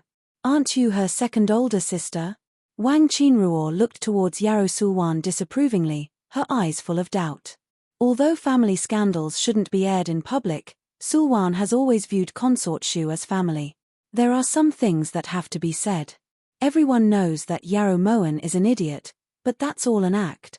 In reality, she's more sinister and cunning than anyone else. Ever since she entered the palace, she first used schemes to sow discord between Sulwan and Consort Chen, causing Sulwan to be demoted from Imperial Gui Fei to Fei, which was 2 ranks lower than her. Old General Huan also lost his military power because of Consort Chen. Then Consort Xian, Yu Funning, went missing, and then Consort De, Xie Xiyin, was hanged in Ordnance Palace. All of these have been orchestrated by Yarou Moan. Your Highness, Sulwan is truly worried about Your Highness's safety. Yarou Sulwan looked towards Wang Qinruo worriedly as tears welled up in her eyes. Isn't Consort Li a bit too exaggerated? How could a single Yarou Moan have this kind of ability? Wang Qinruo glanced at Yarou Sulwan and felt a bit gratified. If even an idiot could capture Yi Hongyi's heart, then how could she endure it? Your Imperial Highness, don't forget that the esteemed prince is also living in Guan Osprey Palace. The esteemed prince has always been able to devise strategies and determine victory from 1,000 miles away. With him helping Yarou Moan, it wouldn't be strange for Yarou Moan to have this kind of ability. That day when Yarou Moan had beaten her face into a pig's head, Yi Junqing had seen it so clearly but had ignored it. It was clear that they were in cahoots a long time ago. The esteemed prince really hasn't changed. Back then, he openly admired Yarou Morshin, but now, he's secretly protecting Yarou Moan. He can't have fallen in love with Yarou Moan, right? Wang Qinruo originally hated Yarou Morshin to the core. Only when she found out the truth of Yarou Morshin's death did her hatred disappear. She finally understood that Yi Hongyi didn't love Yarou Morshin at all. He couldn't even tolerate her child. This was a very satisfying thing. Yarou Moan is Yarou Morshin's younger sister. It's not impossible that the esteemed prince fell in love with someone else. Yarou Sulwan nodded firmly. If this consort remembers correctly, Consort Li is also Yarou Morshin's younger sister. Wang Qinruo glanced at Yarou Sulwan out of the corner of her eye. Sulwan always remembers that she is His Majesty's imperial concubine. Sulwan would never do such an immoral thing. Yarou Sulwan hurriedly clarified. Yen, it's best if Consort Li thinks that way. Anyone in the inner palace who does something immoral will definitely meet a miserable end. Yarou Morshin is the best example, said Wang Qinruo meaningfully. Yarou Morshin. She died in childbirth. That's quite a tragic end. Yarou Sulwan's heart shook as she replied. She died in childbirth? Wang Qinruo looked towards Yarou Sulwan in confusion. What else did Consort Shu think? Yarou Sulwan had always believed that there were only 2 people in this world who knew the truth. Yarou Moan, that was only 3. Furthermore, Yarou Moan would definitely not spread the truth for her own sake. Oh, then this consort must have remembered wrongly. Huafeng, help this consort back. I've been out for so long and my body is very tired. Wang Qinruo's eyes flickered as she got up to leave. Sulwan respectfully sends Consort Shu off. After Wang Qinruo left, Yarou Sulwan immediately called for Mingyu. Cough cough. Hurry and open all the windows. Yarrow Sulwan covered her nose with both hands as she choked on the sour stench. Tears flowed out of her eyes. Everyone knew that Yarrow Morshin had died in childbirth, but Wang Qinruo had actually said that she had remembered wrongly. Had she really remembered wrongly, or was there something else going on? Yarrow Sulwan's brows were tightly knitted as she felt uneasy. Although Yi Hongyi appeared to be helpless against her on the surface, he was definitely thinking of ways to dig out the person she had entrusted her to. Furthermore, Wang Qinruo had been called back by him at this time and had come to Pure Flowers Palace on the second day. This couldn't be a coincidence. After leaving Pure Flowers Palace, Huofeng hurried over to her master's side. Replying, "Your Highness, the person who was eavesdropping that day wasn't in Pure Flowers Palace," replied Huofeng. This consort had expected that. With Yarrow Sulwan's current dire state, how could she afford to raise such a formidable person? Wang Qinruo laughed coldly. At the time, Yarrow Sulwan had also been an imperial Gui Fei. She had thought that Yi Hongyi more or less liked her, but now it seemed that His Majesty's feelings towards Yarrow Sulwan were only so. If that was the case, then His Majesty's feelings towards Yarrow Sulwan were probably just temporary amusement. She still had a chance. Since it wasn't Yarrow Sulwan's subordinate, which palace could that person be in? Asked Huofeng worriedly. That person's martial arts weren't weak. At the time, she had merely caught him off guard. If they had really fought, she might not have been able to win. There will come a day when a fox will reveal its tail. Let's just wait. Right now, this consort really wants to meet that Yarrow Sulwan. According to Yarrow Sulwan is just pretending to be stupid. This consort really wants to see just how good her acting is. Wang Qinruo's eyes turned cold as her lips curved in a mischievous smile. Your Highness. There's someone in Pure Flowers Palace. When Huofeng saw that the palace doors were wide open, she cautiously moved in front of Wang Qinruo. When she cautiously stepped through the palace doors, she heard laughter coming from inside. Master, let's leave. This isn't Guan Osprey Palace and Shu Fei Fei isn't here either. It wouldn't be good for us to stay here any longer. Ting Yu tried to pull Yarrow Sulwan, but Yarrow Sulwan shook her off. No. There are so many flowers here, they're so fragrant. I haven't stayed long enough yet. Ting Yu, hurry and look, this one is so beautiful. As Yarrow Sulwan spoke, she didn't even think twice before snapping the peony in front of her and casually sticking it into her hair. How can we do that? Your Highness, this is honored consort Shu's flower. How can you pluck it? Ting Yu revealed a troubled expression. Just as she was about to step forward, she suddenly heard footsteps coming from behind her. She immediately turned around and saw Wang Qinruo standing in front of her. This servant greets Empress Shu. Ting Yu hurriedly went forward to pay her respects. Suddenly, she smelled a strange smell, but before she could open her mouth, she heard her master's complaint. What is that smell? It stinks. Yarrow Moen furrowed her brows and turned around, her clear eyes landing on Wang Qinruo. You stink. You didn't shower? Yarrow Mo Wn covered her nose with both hands without the slightest hesitation. Then she retreated several steps and hid among the flowers. How dare you? Flaming Phoenix hadn't expected that the person before her would speak so rudely, and she was just about to step forward when she was stopped by Ting Yu. Consort Shu has just returned to the palace, so you must find this servant unfamiliar. This servant's name is Ting Yu. This servant hasn't been in the palace for long and has been serving in Guan Osprey Palace the entire time. Ting Yu was implying that the person behind her was Guan Osprey Palace's noble consort Yarrow. So it's noble consort Yarrow. Qinruo greets noble consort Yarrow. Wang Qinruo restrained the coldness in her eyes and smiled lightly as she walked forward to pay her respects. Don't walk over. Ting Yu, let her out, I'm about to suffocate to death. Yarrow Moen waved her hands fiercely at Wang Qinruo as if she'd seen a ghost. Then she took a deep breath at a rose. Her expression was so exaggerated that even Ting Yu blushed. Noble consort Yarrow, you should conduct yourself with dignity. Flaming Phoenix's eyes were sharp. Even if her master smelled, even His Majesty didn't make it so obvious. How am I not conducting myself? Why aren't you giving her a bath? Ting Yu, quickly go get some water for her to wash, She's so smelly. Yarrow Moen never expected that Wang Qinruo's body would have such a bad smell. Back then, as the Empress, she often came into contact with Wang Qinruo, but she didn't know that she had this kind of illness.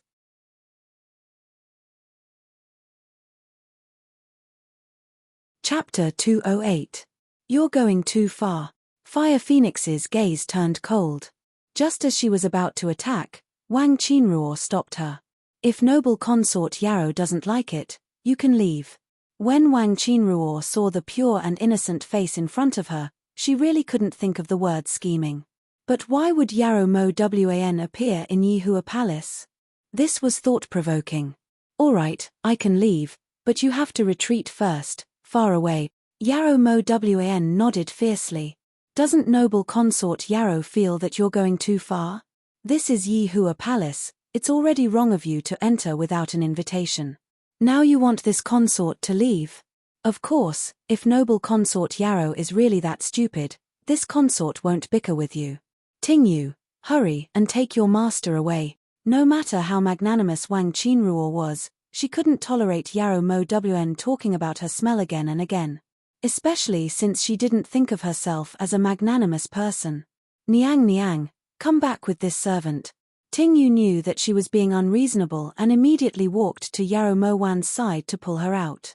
She's just standing there, how am I supposed to leave? Yarrow Mo Wan shook her head fiercely, her hands still covering her nose. Right at this time, An Bingshan's voice suddenly came from outside. Before he finished speaking, Yi Hongyi had already walked in. So painful. Wah. Almost at the same time, Yarrow Mo Wan suddenly gripped her left wrist, tears pouring out. Mo Wan. When he saw Yarrow Mo Wan's conflicted expression, Yi Hongyi suddenly pushed aside Wang Qinruo who was in front of him and rushed over. Niang. Fortunately, Fire Phoenix was supporting her. Otherwise, Wang Qinruo would have fallen to the ground. Seeing Yi Hongyi rush over to Yarrow Mo Wan's side, Wang Qinruo's heart ached. Your Majesty, Wan's wrist hurts. Yarrow Mo Wan looked at Yi Hongyi tearfully as she sobbed incessantly, feeling extremely wronged. Yi Hongyi lowered his gaze. When his gaze fell on Yarrow Mo Wan's wrist, he saw 3 drops of blood. Don't be afraid. Yi Hongyi's heart suddenly turned cold. His fingers exerted strength and abruptly landed on Yarrow Mo Wan's arm. With a poochie sound, 3 silver needles shot out from Yarrow Mo Wan's wrist. Yi Hongyi's eyes and hands were quick. With a flick of his sleeve, he caught the 3 silver needles. Woo, it hurts.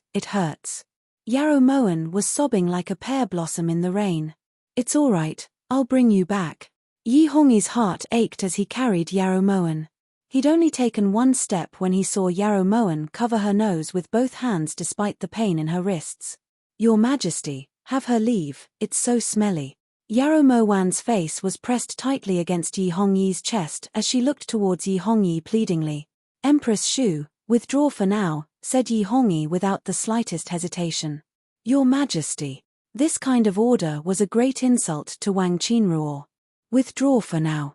Yi Hongyi's gaze abruptly turned cold, his voice so cold that there wasn't a trace of warmth in it. Her heart was as cold as ice. Wang Qinruo swallowed hard and forced herself not to cry.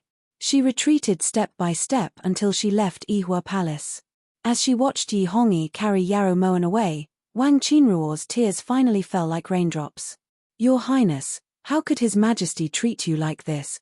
Who are you doing this for? Roared Hua Feng angrily. What happened just now? Wang Qinruo took a deep breath and forced her tears back. This servant was just helping you up, so I didn't see clearly. However, this servant is certain that the person who was eavesdropping in Yihua Palace came here, said Hua Feng confidently. Yarrow Moen really isn't stupid. Wang Qinruo clenched her teeth as a cold light leaked out of her eyes. In Guan Osprey Palace, Yi Hongyi comforted Yarrow Moen for a long time before leaving. Your Highness, are you alright? Asked Yin Shui guiltily as she looked at Yarrow Moen's wrist. I'm fine, the one who's in trouble now is Hua Feng. Yarrow Moen glanced at the 3 needle holes on her wrist and smiled leisurely. Forgive this subordinate for speaking out of turn, But your highness's plan will definitely let Wang Qinruo guess that your highness isn't stupid. Yin Shui looked towards Yarrow Moen in confusion. Even if Ben Consort didn't use this plan, she would still be suspicious. Do you think Yarrow Sulwan would say anything good about Ben Consort in front of her? Rather than making her waste her efforts to probe, it's better to skip this step. This consort is called returning the favor. It can also be considered as turning back the situation where Chu Morshin was poisoned. Yarrow Moen's lips curved into a smile that was like a spring breeze. Her slightly narrowed phoenix eyes contained a calm and resolute light. Inside Yihua Palace, Wang Qinruo accepted the bitter tea that Huafeng passed over and gradually calmed down. Right at this moment, Yi Hongyi suddenly appeared at the entrance of Yihua Palace and walked straight towards Huafeng, striking her chest with a palm. Huafeng was caught off guard and her body crashed heavily to the ground like a butterfly with broken wings. Blood sprayed out. Lowly slave. Even so, Yi Hongyi still hadn't vented his anger. When he tried to move forward again, he was stopped by Wang Qinruo. Your Majesty, what is the meaning of this? Wang Qinruo looked towards Yi Hongyi angrily.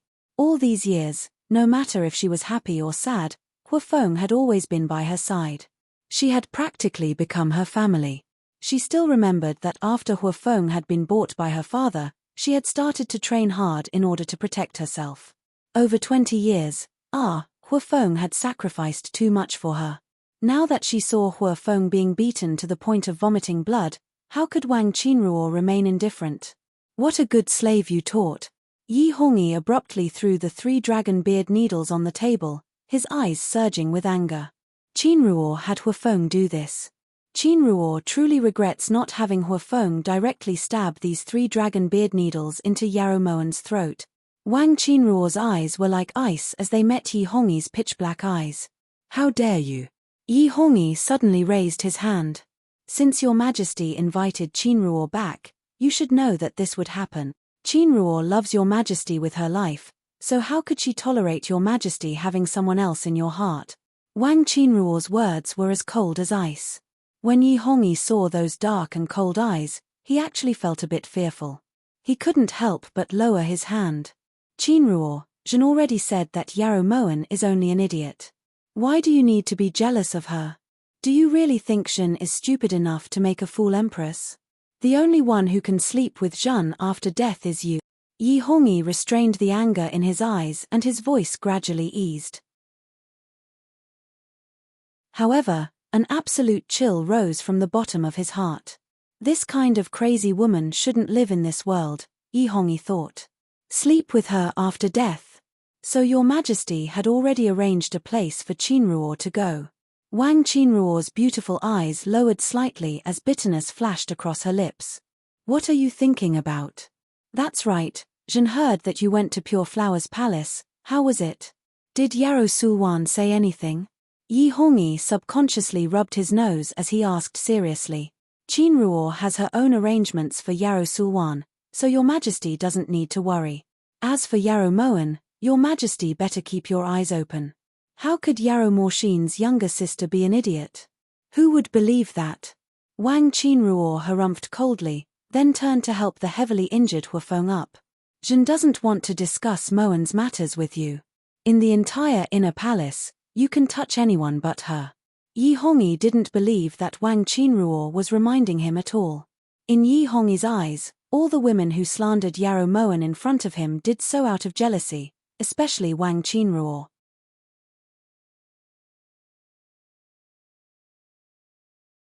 Chapter 209. Your Majesty has already said it so clearly. Qinruo will obey. Wang Qinruo helped Fire Phoenix to a chair and didn't look at Yi Hongyi anymore. We will call the imperial physician over. After saying this, Yi Hongyi left in fear. Even with the fragrance of the flowers, the sour stench still made it hard for him to breathe. Wang Qinruo smiled bitterly as she watched Yi Hongyi leave. Fire Phoenix, did Ben Gong love the wrong person?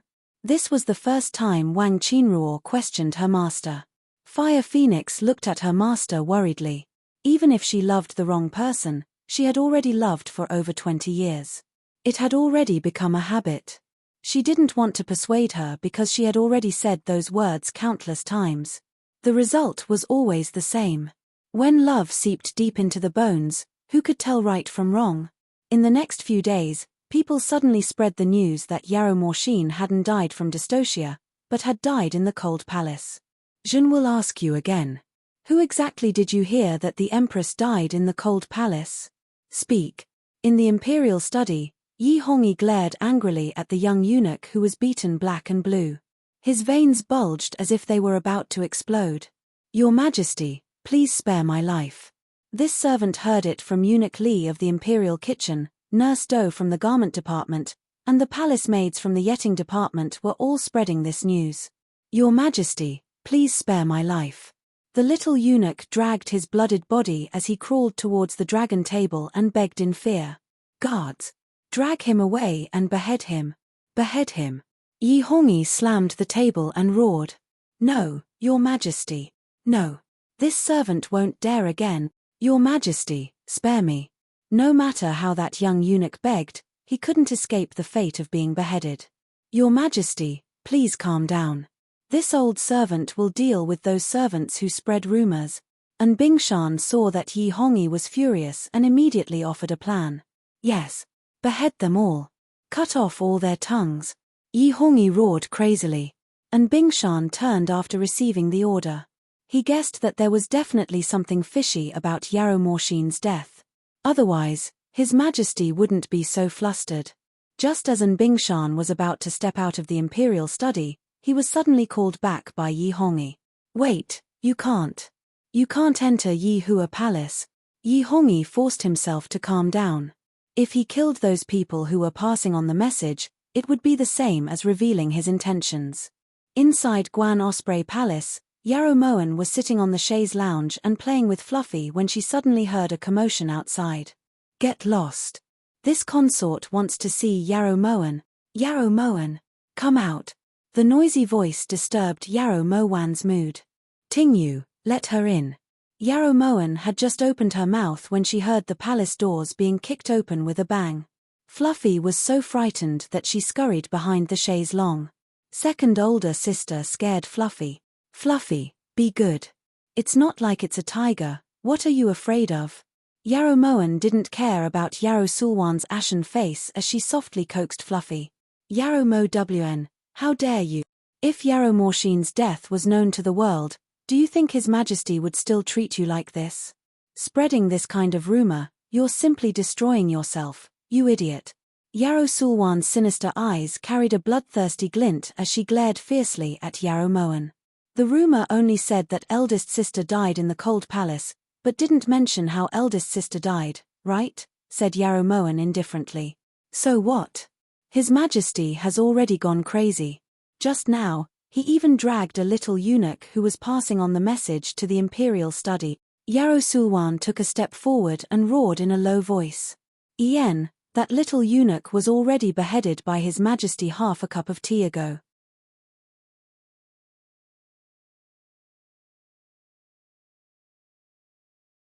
That was her own idea, not His Majesty's. It doesn't matter if she's jealous of Ben Gong or because of the esteemed prince, it doesn't matter if she's working for His Majesty. Yarrow Moen sighed. Had Yarrow Sulwan gone stupid? Her intelligence was clearly lower than before. If she's working for His Majesty, then she definitely shouldn't have spread this kind of rumor. Yarrow Sulwan's expression was firm. If she hadn't spread this kind of rumor, then you would never have waited for an opportunity to make a move, nor would you have taken the initiative to contact the person hiding in the shadows. Moen really doesn't like talking to second older sister more and more. I'll have to trouble second older sister to bring your brain with you the next time you come. Yarrow Moen shook her head in disappointment. With this kind of intelligence, how much longer could Yarrow Sulwan play with her for? Right at this time, the door was suddenly pushed open and Yi Junqing rushed in with a serious expression. Morshin's death. When he saw Yarrow Sulwan, Yi Junqing instantly fell silent, but he couldn't hide the anxiety and doubt in his eyes. Ben Gong advises you not to walk down Yarrow Morshin's old path. Otherwise, you know the consequences. Yarrow Sulwan harumphed coldly before turning to leave. When she passed by Yi Junqing, A trace of gloominess flashed through her heart. The moment the palace doors closed, Yi Junqing rushed in front of Yarrow Moen. Why did the people outside say that Morsheen died in the cold palace? Didn't she die from a difficult birth? Just what kind of secret is behind this? Yi Junqing's brows were tightly knitted. The anxiety and unease in his eyes stabbed at Yarrow Moen's heart. Prince is too sensitive. Just hearing the wind makes it rain. There have always been rumors in the imperial palace, so it's not strange for this kind of rumor to be spreading now. Yarrow Moen quickly sorted out her emotions as she spoke indifferently.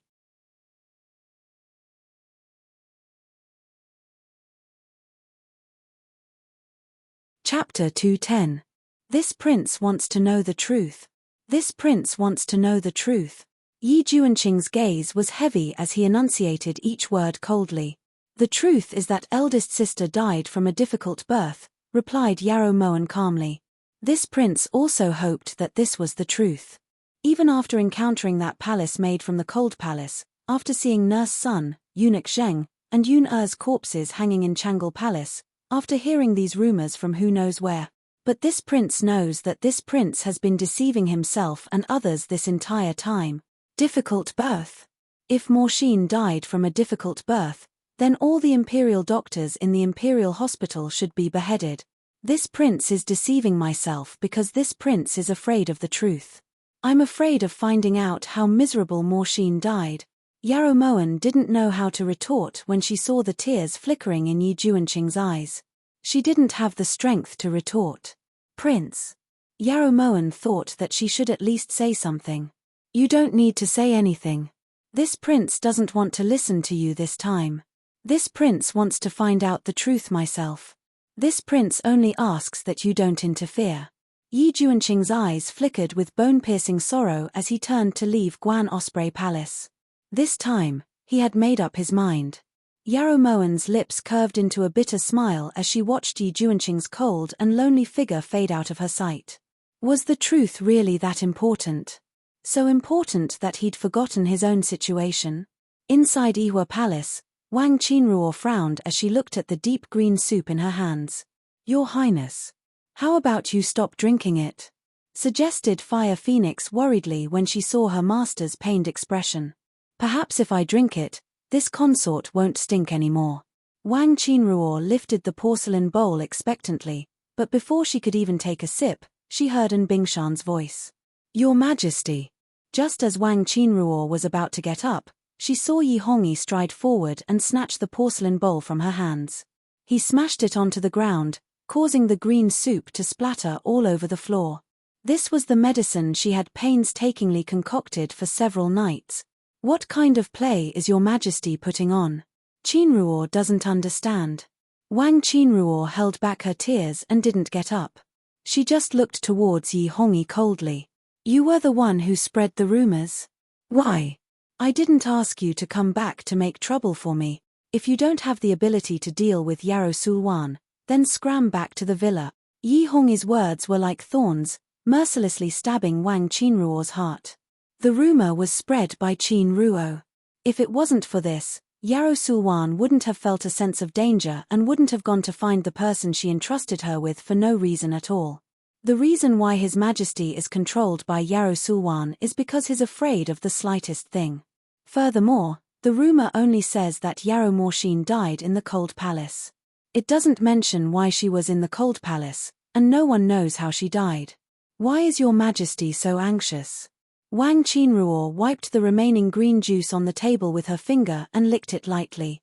It was really bitter, as if the bitterness had reached her heart.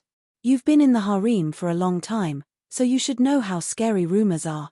Although you didn't explain the cause and effect, and you didn't mention me at all, those who spread the news will definitely have their own imagination. By that time, the things that spread will have already changed beyond recognition. Do you have a way to stop them? Yi Hongyi didn't think much of it. As long as we take care of Yarrow Sulwan and push the blame for the Empress' death on her, the rumors will naturally die down. In the depths of the palace, there are too many examples of sisters fighting for favor and becoming enemies.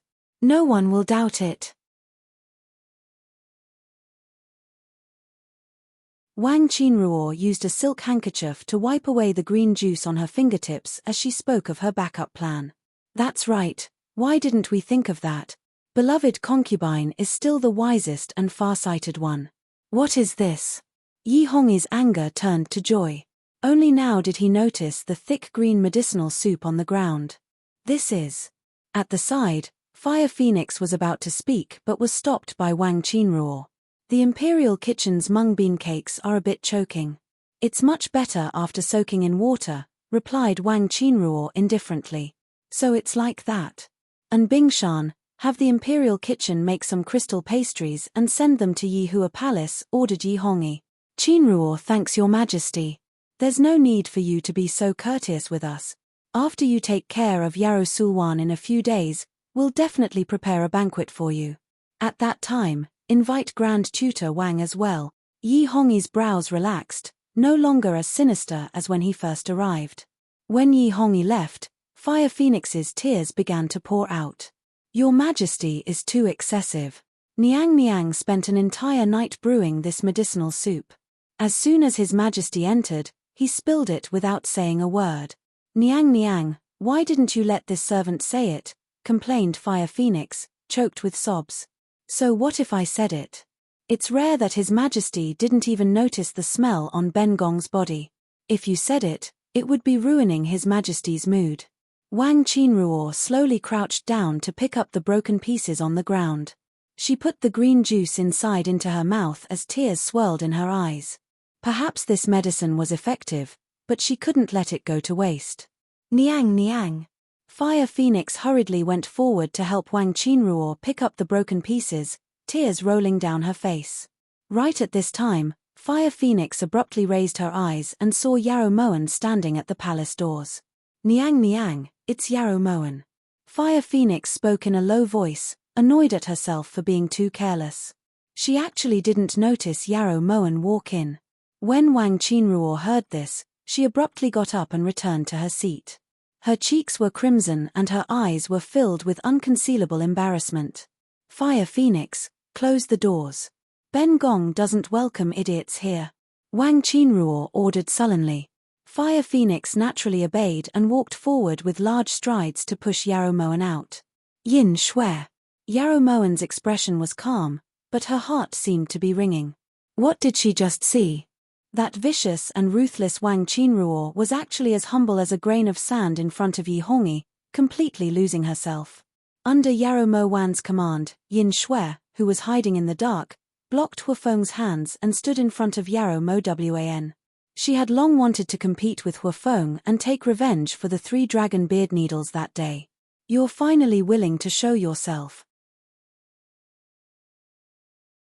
Fire Phoenix narrowed her eyes and flew forward to fight with Yin Shui. Meanwhile, Yarrow Moen stepped into Yihua Palace without any obstructions. You're not pretending to be an idiot anymore? Wang Qinruo quickly adjusted her mood and looked towards Yarrow Moen indifferently. It's obvious. Yarrow Moen pursed her lips and slowly walked to sit in front of Wang Qinruo. After seeing that scene, Yarrow Moen had a different thought in her mind. Originally, she wanted to tell Wang Qinruo that although her plan was good, she had just reminded Yarrow Sulwan, so Wang Qinruo might not be able to get what she wanted. It's rare that noble consort Yarrow is willing to see people with your true appearance. I hope the smell on Ben Gong doesn't spoil noble consort Yarrow's mood. If noble consort Yarrow minds, you can go over to the pile of flowers over there to talk. Wang Qinruo seemed to deliberately straighten her clothes as she spoke coldly. At this time, Yin Shui had already sealed Fire Phoenix's acupoints and respectfully walked back to stand behind Yarrow Moen. I truly didn't expect that Xu Fei would have such an expert by her side. Yarrow Moen praised sincerely. Even if it's Fire Phoenix, she wouldn't be able to last more than 10 moves against your people. If you want to praise yourself, then just say it. There's no need to use Ben Gong's people as an example. Wang Qinruo didn't feel that Yarrow Moen's words contained much sincerity. If you knew Yin Shui's abilities, then you wouldn't think that way. Cough cough. Actually, Ben Gong does have a way to get rid of the smell on Xu Fei's body. Yarrow Moen choked on the smell and coughed a few times. As she spoke, Her eyes seemed to inadvertently glance over at Fire Phoenix. When she saw the light in Fire Phoenix's eyes, Yarrow Moen's lips curved into a faint smile. Ben Gong doesn't think it's bad. Wang Qinruo refused almost without hesitation. Not only did she not believe that Yarrow Moen had this ability, but even if she did, she definitely wouldn't accept this kind of charity. It seems that Ben Gong was thinking too much. Yarrow Moen sighed lightly and slowly got up.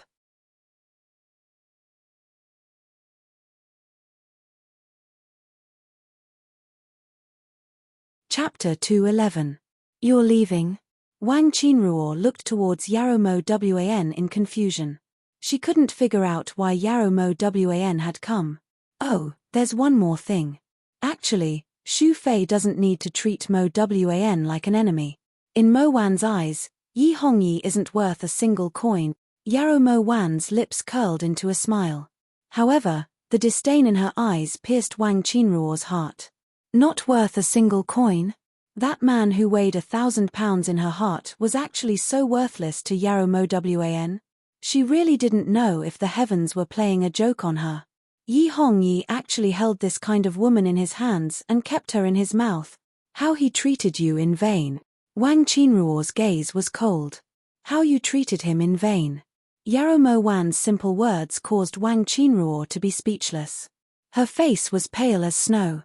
When Yarrow Mo Wan left, she ordered Yin Shui to unseal Fire Phoenix's acupoints. Niang Niang, are you all right? Seeing Wang Qinruo weakly leaning against the chair, her eyes lifeless, Fire Phoenix hurried over and asked worriedly. If it wasn't for this smell, would His Majesty treat this consort a little better? Fire Phoenix, this consort doesn't ask for anything else. I just hope that his eyes can see this consort's existence. Wang Qinruo felt as if she was clutching onto a life-saving straw. She clutched onto the Fire Phoenix tightly as tears welled up in her eyes. He will, he definitely will. Fire Phoenix was deceiving herself. If His Majesty had had eyes for Master back then Master wouldn't have randomly tested the perfume and ended up like this. But what could she say? If there was no hope, how could Master continue living? That night, Yarrow Mo Wan removed her makeup and freshened up. She left Ting Yu and sat down at the table before summoning Yin Shui. Master is waiting for someone? Asked Yin Shui as she landed next to Yarrow Mo Wan. It's already so late, Xu Fei should be sleeping. Yarrow Mo Wan flicked the candle wick lightly. Right at this moment, a gust of wind blew past. Yin Shui was just about to step forward when Yarrow Mo Wan stopped her. Ben Gong was waiting for her. Yarrow Mo Wan's lips curved slightly when she saw the gloomy expression on Fire Phoenix's face. You guessed that I would come? Then have you guessed the purpose of Huafeng's visit? Huafeng lifted her brows as she looked towards Yarrow Moen, her eyes shining with vigilance. The smell on Wang Qinruo's body is truly disgusting. It must have been hard for you to endure it for so long. Yarrow Moen sighed as she leaned back in her chair and lazily placed her hand on the edge of the table. Don't you dare insult my master. Fire Phoenix glared at him. If you're the same as your master and view Ben Gong as your enemy, then it'll be very difficult for us to continue this conversation. Yarrow Moen sighed in relief. Just as she was about to get up, she saw Huafeng suddenly kneel on the ground. I beg Her Highness to remove the smell on my master's body, Fire Phoenix said mournfully, banging her head on the ground. Get up. Even if Wang Qinruo met a bad man and fell in love with a man she shouldn't have, at least she still had such a loyal servant. The heavens didn't mistreat her. If your highness doesn't agree, then Fire Phoenix will kneel without getting up. Fire Phoenix's voice was filled with absolute determination. Yarrow Moen didn't doubt her sincerity. Ben Gong has a condensed fragrance pill. As long as you take it, your master's body will definitely release a delicate fragrance. It'll be as fragrant and elegant as a flower's fragrance. When Yarrow Moen finished speaking, the corners of Yin Shui's lips twitched. Back then, Yarrow Moen had asked her what other treasures Phoenix Feather Manor had and she had casually mentioned a few. She hadn't expected that her master would remember them so well. She wondered if Yang Nansheng's ears were feeling hot right now. Noble consort Yarrow is willing to give them to Fire Phoenix. Fire Phoenix looked towards Yarrow Moen as she asked. That depends on how you behave. Actually, Ben Gong really wants to know why Consort Shu's body has that kind of smell. Yarrow Moen looked towards Fire Phoenix curiously. Fire Phoenix was speechless. She didn't know what to say and didn't know if she should say it or not. It's just as Ben Gong said. What your master desires but can't obtain is exactly what Ben Gong disdains the most. It's because your master is too sensitive that she views Ben Gong as an enemy. If she can calm down and think about it carefully, she'll understand this point. Of course, you can choose to believe Ben Gong or you can leave. Ben Gong will pretend tonight's matter never happened and won't tell anyone. Yarrow Moen expressed her sincerity. Everything stems from my Niang Niang's obsession with His Majesty. Fire Phoenix has followed Master for more than 20 years and Master has deeply loved His Majesty for more than 20 years.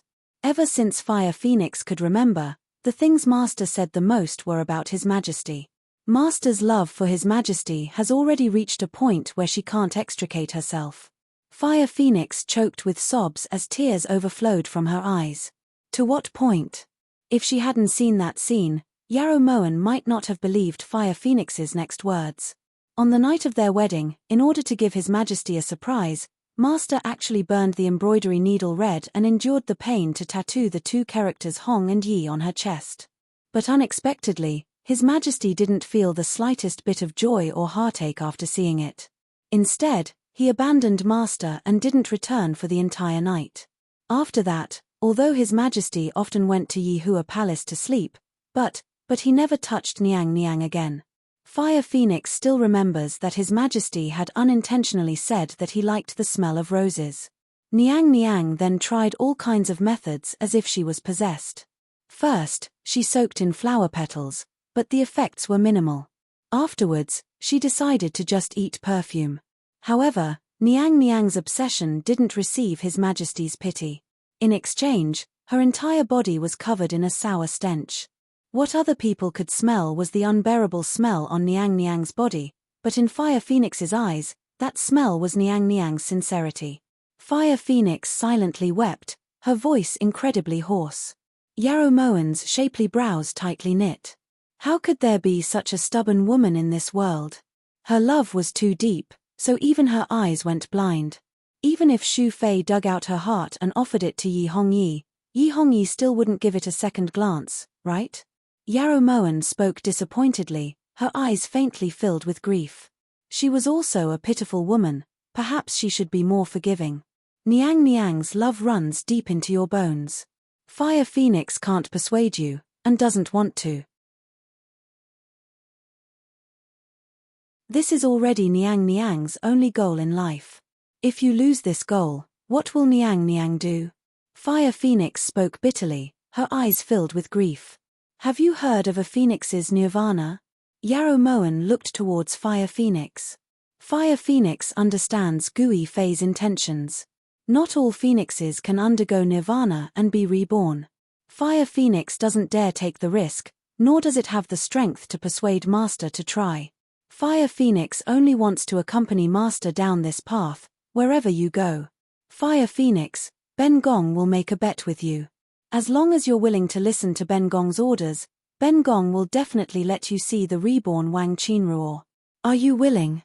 Yarrow Moen's eyes were resplendent. What should she do? She couldn't help but want to be a good person again. This. Fire Phoenix hesitated. It's still the same words. You can leave right now and act as if nothing happened. Yarrow Moen spoke indifferently, letting Fire Phoenix choose for herself. Only when she was willing would she be dead set on it. Fire Phoenix will follow Niang Niang's instructions. When Yarrow Moen saw that Fire Phoenix was resolutely kowtowing, the corners of Yarrow Moen's lips smoothed out and a brilliant smile appeared in her eyes. Right now, Ben Gong has already prepared a person. As long as you hand him over to Xu Fei, he can be exchanged for that condensed fragrance pill. Yarrow Moen spoke unhurriedly, her eyes calm. Fire Phoenix lifted her eyes in astonishment and looked towards Yarrow Moen in disbelief. You should understand Ben Gong's intentions. You should believe that everything Ben Gong does will only bring benefits and no harm to Xu Fei. Yarrow Moen smiled faintly. Her clear and cold eyes were as deep as the ocean, making it impossible to see through and understand.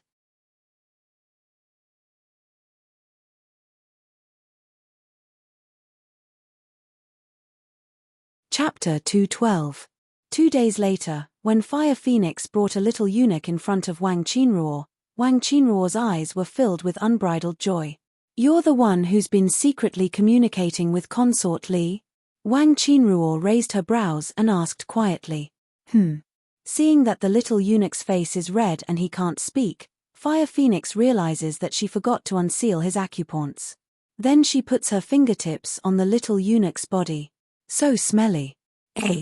"Your Highness, spare me. This servant didn't do anything. I really didn't do anything." The little eunuch instinctively covered his nose, but when he saw Wang Qinruo's cold gaze, he immediately kowtowed like a chicken pecking at rice. "What's your name? Why did you go to Pure Flower's palace so late at night?" Wang Qinruo asked coldly. "This servant is Xiaoshunzi, eunuch and subordinate. Going to Pure Flower's palace. This servant was just passing by." Xiaoshunzi hesitated and could only kneel to beg for mercy. "You're An Bingshan's subordinate?" Wang Qinruo's gaze trembled slightly and the smile on her lips deepened. "Fire Phoenix, go invite His Majesty," Wang Qinruo ordered coldly. She was pleasantly surprised. If this matter could deal a blow to An Bingshan, it would definitely be a good thing. Wang Qinruo was also jealous of An Bingshan, who could follow Yi Hongyi all the time. Perhaps it was because he had gotten rid of a great worry. Yi Hongyi came very quickly with a happy expression on his face. "We heard that beloved consort obtained something and are very gratified. Where is she?" Wang Qinruo was intoxicated by the smile on Yi Hongyi's face. How long had it been since she had seen Yi Hongyi smile so knowingly? At this moment, Wang Qinruo suddenly forgot all the suffering and grievances she had suffered all these years. As long as Yi Hongyi smiled, it didn't matter if she had to pay with her life. "It's him." Yi Hongyi glanced at the kneeling Xiaoshunzi and asked suspiciously. Replying, "Your Majesty, this person snuck into Pure Flower's palace after midnight last night and was caught by Fire Phoenix. Therefore, this concubine believes that it's extremely likely that he's the one who secretly contacted Consort Li." Wang Qinruo restrained the envy in her eyes and spoke seriously. "Your Majesty, this servant has been wronged. Your servant was just passing by." Xiaoshunzi seemed to realize the seriousness of the situation and immediately knelt down to clarify, begging. At the side, An Bingshan heard the voice and looked over. His heart went cold. The Xiaoshunzi in front of him was one of his trusted subordinates. Why was he here? How could he say that he was in cahoots with Yarou Sulwan? An Bingshan's mind spun furiously as he made up his mind. Passing by? Just where were you thinking that you would pass by the main hall of the Pure Flowers Palace? Wang Qinruo's eyes were as cold as blades as she questioned him. This servant is really innocent. Xiaoshunzi looked at An Bingshan as if he was pleading for mercy. "We'll know in a moment whether or not I'm innocent. An Bingshan, bring him to Pure Flower's palace." Yi Hongyi snorted coldly, then looked towards Wang Qinruo. "Beloved consort should rest first. Jun will order the imperial kitchen to prepare a banquet for beloved consort in a moment. At that time, Jun wants to properly reward beloved consort." Yi Hongyi placed both hands on Wang Qinruo's shoulders, a faint smile on his thin lips. Even after Yi Hongyi left, Wang Qinruo was still immersed in the warmth in Yi Hongyi's eyes. She crossed her arms and stroked her snow-white shoulders. To her, this kind of touch was as precious as the spring rain. "Your Highness." Fire Phoenix's voice startled Wang Qinruo out of her daze.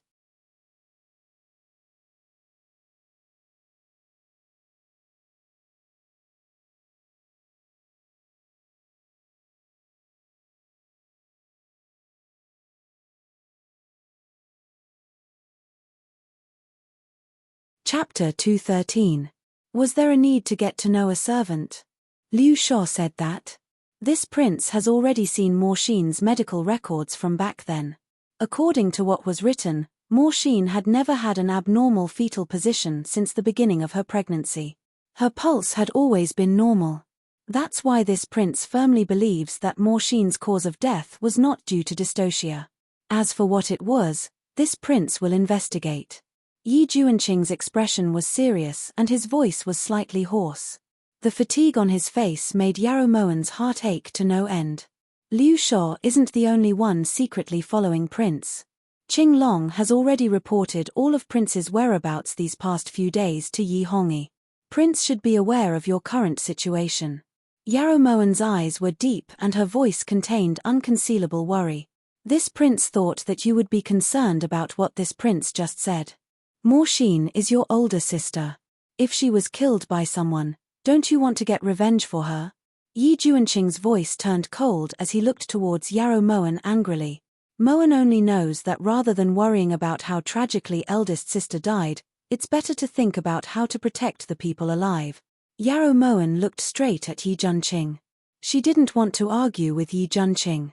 She didn't want to say it again, but when she saw that Yi Juanqing was willing to risk his life for the sake of such an unbearable truth, she couldn't control her emotions.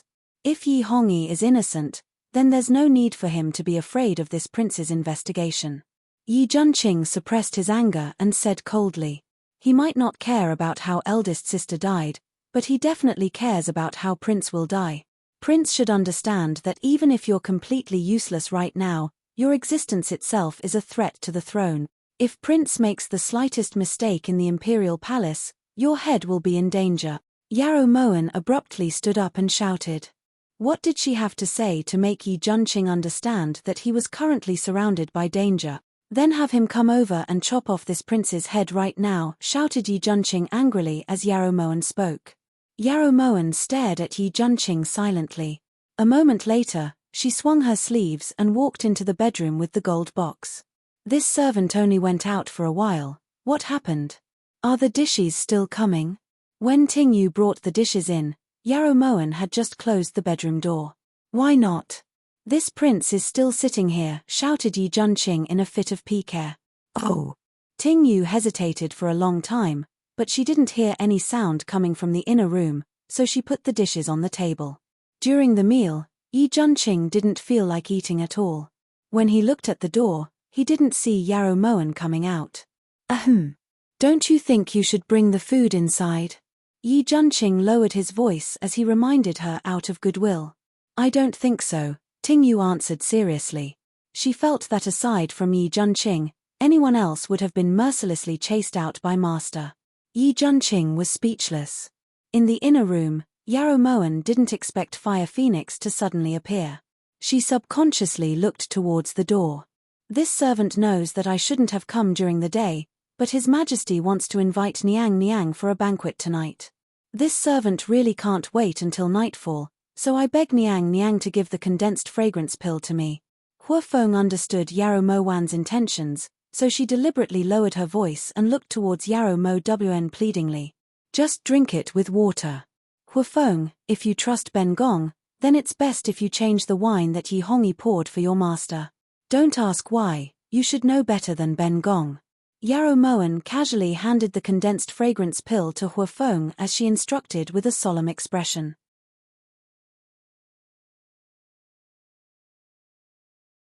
Hua Feng thanks noble consort Yarrow on Niang Niang's behalf, said Hua Feng gratefully before taking the golden box and leaving Guan Osprey Palace.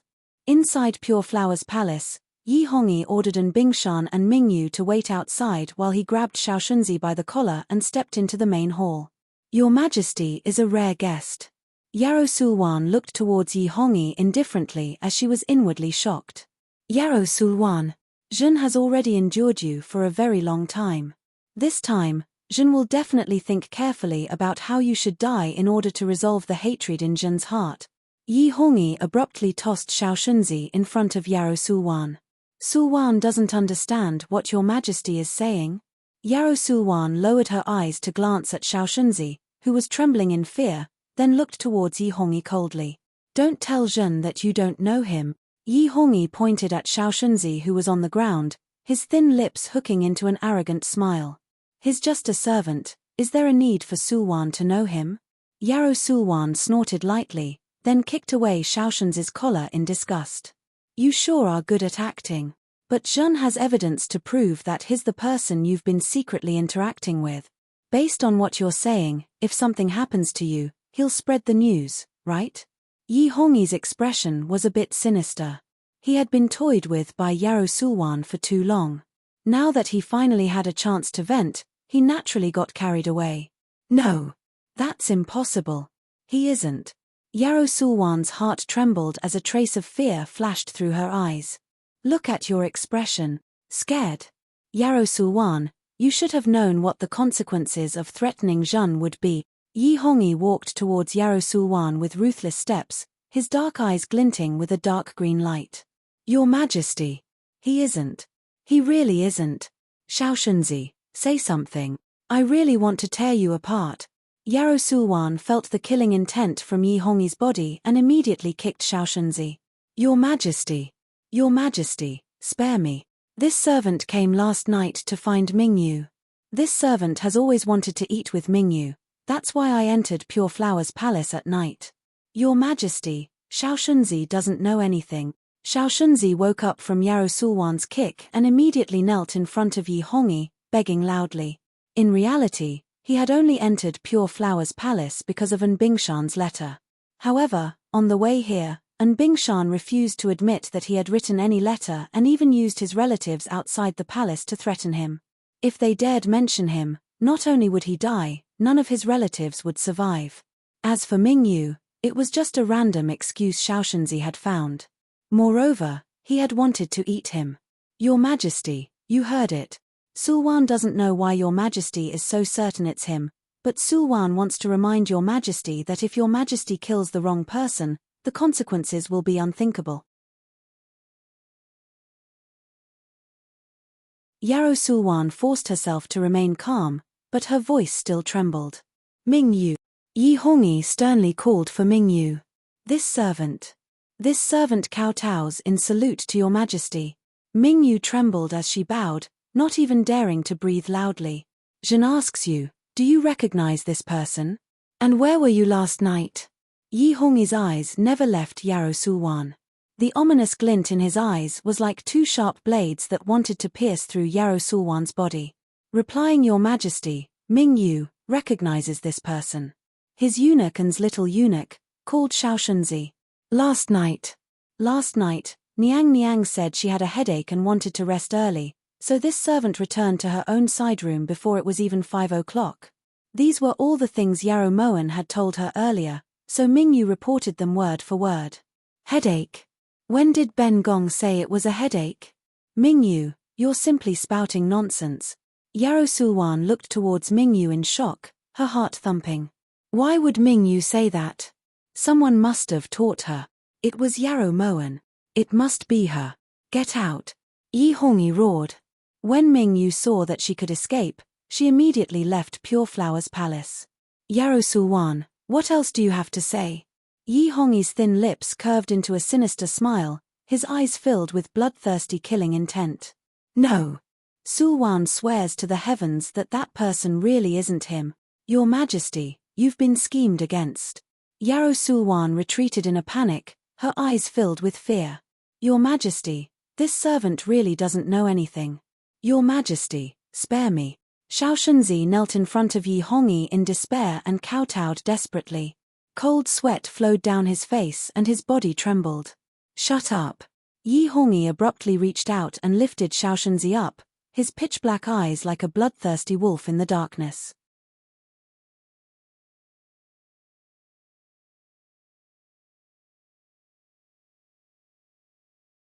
Chapter 214. Your Majesty. Ah. Xiaoshunzi still wanted to say something, but Yi Hongyi's hand clamped down on his neck, causing his face to turn bright red. Yarrow Sulwan, Zhen wants to see what else you're going to use to threaten Zhen. Yi Hongyi's long and narrow eyes narrowed fiercely. His hand abruptly tightened. With a crack, Xiaoshunzi's neck bone broke. Blood seeped out from the corner of Xiaoshunzi's mouth. Immediately after, that soulless body flew out like a kite with broken wings. It crashed heavily onto the ground, no longer breathing. No. Your Majesty. It wasn't him. It really wasn't him. Yarrow Sulwan's face was ashen in fear. She stumbled backwards until she hit the wall. At that time, no matter how angry Yi Hongyi was, she was confident that she could escape unscathed. But now, she knew that if she didn't clarify the truth, she really wouldn't have another chance. It wasn't him? If it wasn't him, why would you be afraid? Yarrow Sulwan, haven't you always been very arrogant in front of Zhen? Even if Zhen knew that you colluded with luminescent Prince Yi Zixiao to rebel, Zhen couldn't do anything to you. Come. Continue being arrogant. Yi Hongyi walked towards Yarrow Sulwan, his blood-stained hand slowly reaching out. Your Majesty. It really wasn't him. If you kill Sulwan, you'll regret it. At that time, the entire world will know that you're a narrow-minded and muddle-headed ruler who killed his wife and children. Ah! Yarrow Sulwan roared hysterically as Yi Hongyi grabbed her throat. Shut up. Zhen didn't do anything wrong. Yarrow Morshin deserves to die. She deserved to die. Yarrow Sulwan's words were like a spear stabbing into Yi Hongyi's heart, stirring up the fear in the depths of his heart. Your Majesty. Believe Sulwan one last time. You can lock Sulwan up for 3 days. If there's no sign of trouble, it won't be too late to kill Sulwan then. Yarrow Sulwan's entire body was lifted up by Yi Hongyi. Her legs kept struggling as her red face gradually turned purple. Her eyes, which looked like they were about to pop out of their sockets, were frighteningly malevolent. You still want to lie to Zhen? Yi Hongyi gritted his teeth and tightened his grip on Yarrow Sulwan. It's only 3 days. His Majesty has tolerated Sulwan for so long. Is there a need for 3 more days? If it really is Xiaoshenzi, it wouldn't be too late for your Majesty to hack Sulwan into 1,000 pieces. Yarrow Sulwan's hands desperately tried to pry open Yi Hongyi's fingers, her bulging eyes bursting with intense pleading and desire. This was her last chance. If Yi Hongyi didn't move, then this sinister face in front of her would be the last scene she would ever see in her life. Yarrow Sulwan's hands drooped weakly as she looked at Yi Hongyi's pitch-black and lifeless eyes. Even though her legs were no longer struggling, Yarrow Sulwan's eyes were still wide open. She wanted to live, she wanted to live. She couldn't bear to close her eyes. Right at this moment, Yi Hongyi suddenly loosened his grip. Yarrow Sulwan's body was like a fallen leaf swept by the autumn wind, swaying as she fell to the ground. Cough cough, cough cough cough. The moment the shackles on her throat were released, Yarrow Sulwan pressed one hand against the ground while the other desperately clutched her chest, trying her best to suck in air. She had never craved air as much as she did right now. Every breath she took was extremely satisfying. Yarrow Sulwan, listen up. In 3 days, if there aren't any signs of trouble, it's best if you commit suicide before Zhen stews you. In the end, Yi Hongyi wasn't willing to take the risk. He wasn't willing to gamble the throne he had painstakingly obtained. Your Majesty won't regret not killing Sulwan, cough cough. Yarrow Sulwan panted heavily as she spoke intermittently. And Bingshan, pass down the order. Send 30 Imperial Guards to guard Pure Flower's palace. Without Shen's decree, no one is allowed to approach, roared Yi Hongyi fiercely, then flicked his sleeves and left. After Yi Hongyi left, and Bingshan followed the decree and sent Imperial Guards to imprison Yarrow Sulwan in Pure Flower's palace. Ming Yu took the opportunity to ask An Bingshan to transfer her away. After this matter, Yarrow Sulwan would definitely hold a grudge against her, so leaving was the best option. That night, Yi Hongyi kept his promise and set up a banquet in Pure Flower's palace to celebrate Wang Qinruo's victory. When they first entered Pure Flower's palace, a refreshing fragrance wafted through the air, making them feel relaxed and happy. It was as if they were in a sea of flowers, exceptionally comfortable. This subject concubine Qinruo kowtows in salute to your Majesty. The delicate and gentle voice was pleasant to listen to, like the sounds of nature. Tonight, Wang Qinruo had dressed up especially. She wore a light pink robe wrapped around her body, matched with an emerald green dress with scattered flowers. A green sash hung down from her waist, complementing the sea of clouds on her dress. A jade phoenix hairpin was stuck into her beautiful flying sky bun. When she spoke, the pendant on the hairpin swayed slightly, accentuating Wang Qinruo's beauty. Beloved concubine, quickly rise. Yi Hongyi took a step forward to help Wang Qinruo up. The moment their skin touched, he could clearly feel that Wang Qinruo's skin was as smooth as jade, white and rosy, making her look even more beautiful than a young woman. Especially that faint fragrance, it made people want to get closer to it greedily. Your Majesty. Sensing the heat in Yi Hongyi's eyes, Wang Qinruo pursed her lips and lowered her eyes shyly, her cheeks instantly turning red. Beloved concubine smells so good. Yi Hongyi didn't pursue the reason, instead, he lovingly pulled Wang Qinruo into his embrace, enjoying the faint fragrance coming from her body. Your Majesty, this concubine will pour wine for you. Wang Qinruo's slender fingers lifted the wine pot and filled Yi Hongyi's cup. How long has it been since Jun drank with beloved concubine at the same table? Beloved concubine, in being able to uncover the person who secretly contacted Yarrow Sulwan this time, your contributions cannot go unnoticed. This pot is a fruit wine Jun specially ordered the Imperial Kitchen to prepare. I believe beloved concubine will definitely like it. As Yi Hongyi spoke, he lifted the jade porcelain wine pot and personally filled it for Wang Qinruo. Your Highness. When Huafeng saw Wang Qinruo raise the wine cup, Huafeng abruptly walked forward with a serious expression. Huafeng, there's nothing else for you to do here. Withdraw. Wang Qinruo turned and looked towards Huafeng coldly. Huafeng originally wanted to take another step forward, but when she saw the light in Wang Qinruo's eyes grow colder, she resisted the urge to retreat. However, she refused to leave the main hall.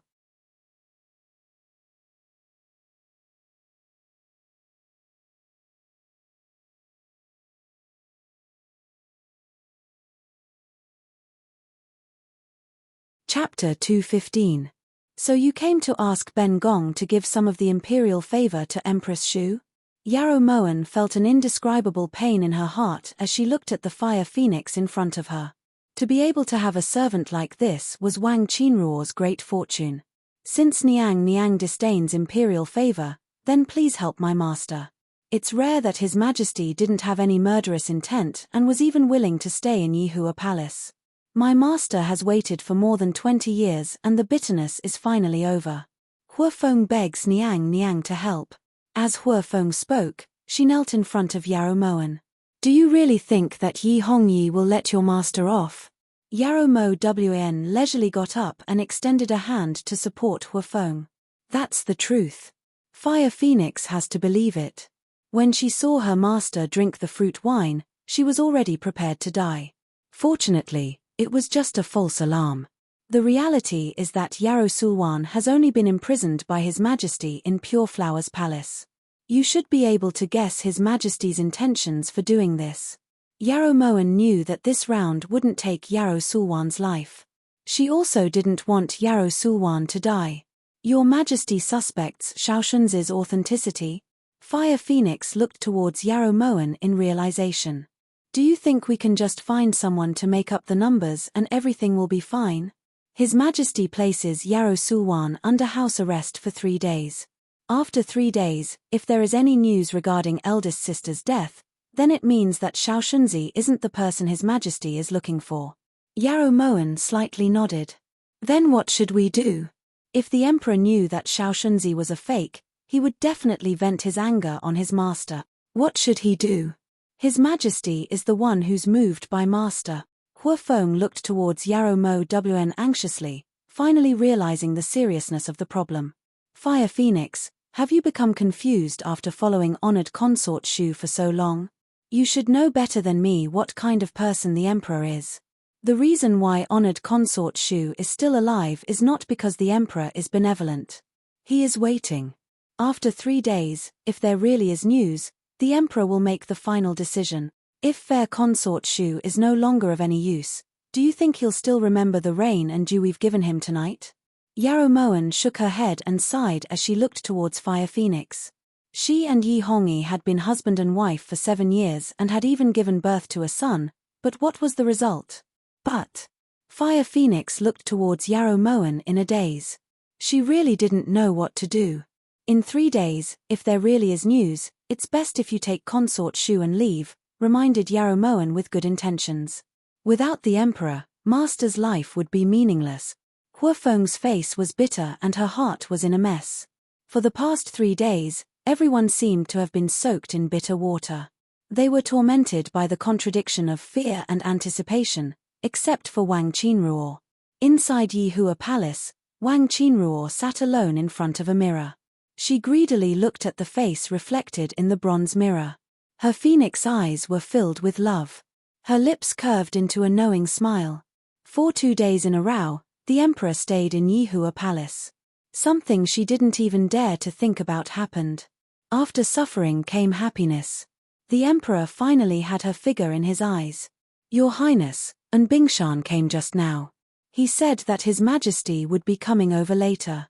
Wang Qinruo only returned to her senses when the fire phoenix walked over to her side. "What about dinner? Did His Majesty say that he would eat at Yihua Palace?"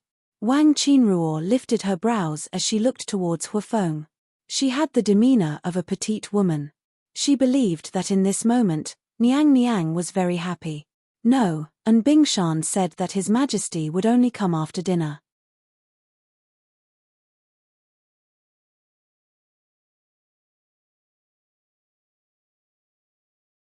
Emperor.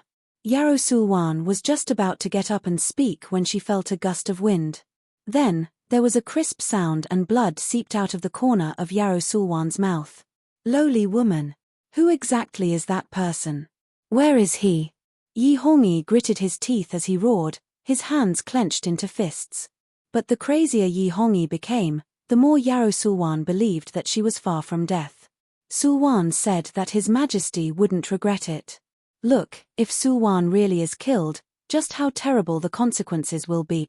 Yarou Sulwan fiercely wiped away the blood at the corner of her mouth and laughed coldly. Even though she was isolated from the outside world, it wasn't hard to tell from Yi Hongyi's reaction that some of the news had already spread. "What do I have to do to stop the rumors?" Yi Hongyi walked forward and pulled Yarou Sulwan up, asking ruthlessly. Yarou Sulwan was speechless. She pushed Yi Hongyi away coldly and walked to the table, her lips curling into an unbridled smile. "What are you smiling at?" Yi Hongyi was furious, his fists clenched so tightly that they cracked. Sulwan is smiling at why His Majesty would ask such a stupid question. How could the rumors that have already spread be stopped? Yarou Sulwan lifted the teapot with her jade fingers. She could finally drink water in peace. These past 3 days had been torture in hell for her. That feeling of fear and longing for judgment could finally be released. Bang! Yi Hongyi flung the teacup to the ground. The fragments that flew into the air stabbed into Yi Hongyi's palm, causing dark red blood to gush out. "Yarou Sulwan, are you messing with Zhen?" Yi Hongyi ignored the pain in his palm and rushed in front of Yarou Sulwan. His black eyes were like a wild beast's as he glared at Yarou Sulwan, as if he wanted to tear her apart.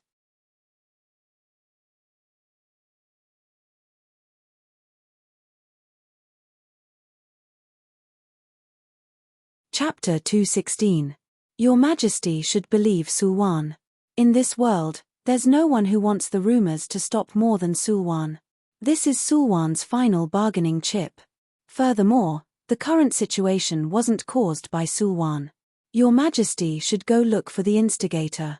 As for the rumors, Sulwan can guarantee that as long as Sulwan is able to enter and leave the Imperial Palace freely again, those rumors won't have any new content, promised Yarou Sulwan confidently. "You." Yi Hongyi looked towards Yarou Sulwan furiously. At this moment, the thing he regretted the most was letting Yarou Sulwan see everything with her own eyes. "Your Majesty, take care. This concubine won't send you off." Yarou Sulwan glanced at Yi Hongyi. As of now, there was nothing left to say between the two of them. The reason she was able to live wasn't because of Yi Hongyi's benevolence, but because of her own abilities. Yi Hongyi clenched his teeth, then walked towards the palace gate with a flick of his sleeve. In reality, rather than dealing with Sulwan, Your Majesty should be thinking about how to shut Shu Fei's mouth. If you wait until Shu Fei also learns to use this method to restrain Your Majesty, then it will truly be too late for regrets. Yarou Sulwan's eyes narrowed slightly, a cold light flashing through them. When Yi Hongyi heard this, he was stunned. A cold light flashed through his deep eyes. When Yarou Sulwan noticed Yi Hongyi's momentary pause, The corners of her lips curled into a smile. Wang Qinruo, in this imperial palace, not everyone has the ability to harm this consort. When Yi Hongyi appeared once more in Yihua Palace, Wang Qinruo hurriedly went to greet him. Your Majesty, this concubine was careless and handed Xiaoshunzi to Your Majesty without investigating clearly. But Your Majesty, don't worry, this concubine has already thought of a way to deal with Yarou Sulwan. As long as Your Majesty gives this concubine 10 days, this concubine promises. Wang Qinruo looked towards Yi Hongyi nervously, but before she could finish speaking, she felt a warm breath on her face. Yi Hongyi's kiss brushed past Wang Qinruo's lips like a dragonfly skimming the surface of the water. Zhen has never blamed beloved consort. Zhen will naturally handle this matter. From today onwards, Zhen will no longer bear to let beloved consort do those troublesome things. In the past, Zhen had let down my beloved consort, letting my beloved consort stay in an empty boudoir for so long. From now on, Zhen will compensate my beloved consort twice as much. Yi Hongyi dotingly hugged Wang Qinruo. Every word he said beloved consort was so sweet. Does Your Majesty not trust Qinruo? Asked Wang Qinruo suspiciously as she was pulled to the side of the table. It is we who cannot bear to see our beloved concubine suffer. From today onwards, our beloved concubine's mission is to nourish her body so that she can give birth to a little prince for us. We hope that our child can be as beautiful as our beloved concubine and emit a fragrance all over. Yi Hongyi lovingly pinched Wang Qinruo's long hair and lightly tucked it behind her ear. Then, he ordered An Bingshan to set up a banquet. There wasn't a trace of hostility on his face.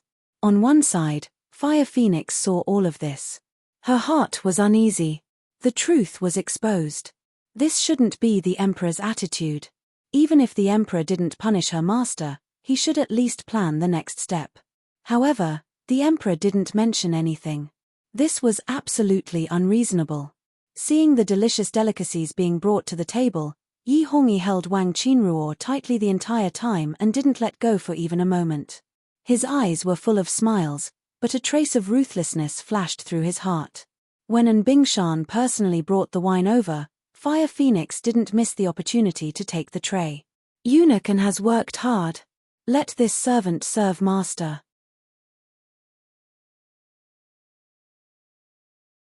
When Fire Phoenix reached out, An Bingshan deliberately took a step back and subconsciously looked towards Yi Hongyi. It's enough for Fire Phoenix to serve here. You can withdraw first. Yi Hongyi nodded slightly.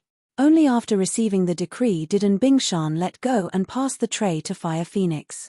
When An Bingshan turned around, Fire Phoenix reached out with one hand and sucked the wine in the pot into her sleeve. Then, she poured the water from the water pouch in her sleeve into the pot. When Wang Qinruo drank the first cup of fruit wine, she knew that Fire Phoenix had tampered with the wine. Although she was angry, she didn't show it.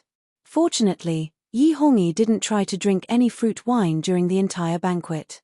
Otherwise, she really didn't know how to explain it. She originally thought that Yi Hongyi would stay, but Yi Hongyi used the excuse that he had documents to deal with and left Yihua Palace. Fire Phoenix, why did you do this? You also heard it just now. His Majesty didn't blame Ben Gong at all. His Majesty has already placed Ben Gong in his heart and even hoped that Ben Gong would be able to get pregnant. Why did you have to be so suspicious? Why did you have to? Once Yi Hongyi was far away, Wang Qinruo looked towards Fire Phoenix coldly and scolded angrily. Your Highness, Pu. Before Wang Qinruo could finish, Fire Phoenix felt a fishy and salty taste in her throat.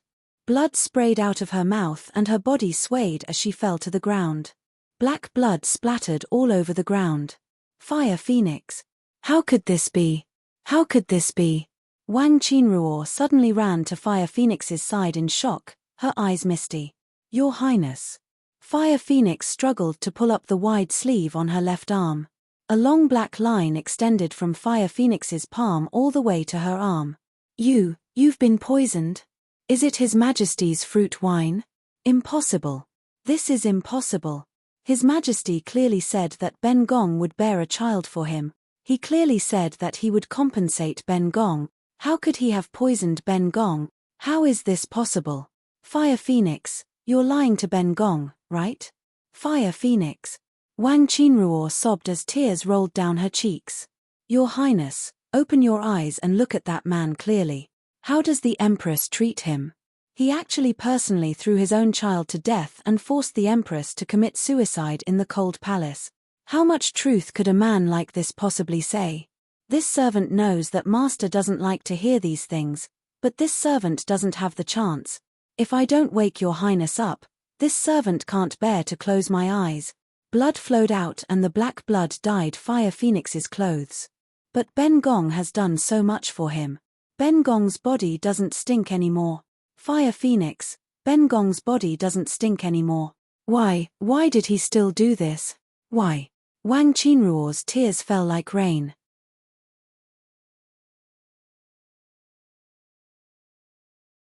The pain that had accumulated in her chest was like a flood that had broken through a dam, flowing out from every single hair on her body. Your ladyship has already wasted more than 20 years for a man who isn't worth it.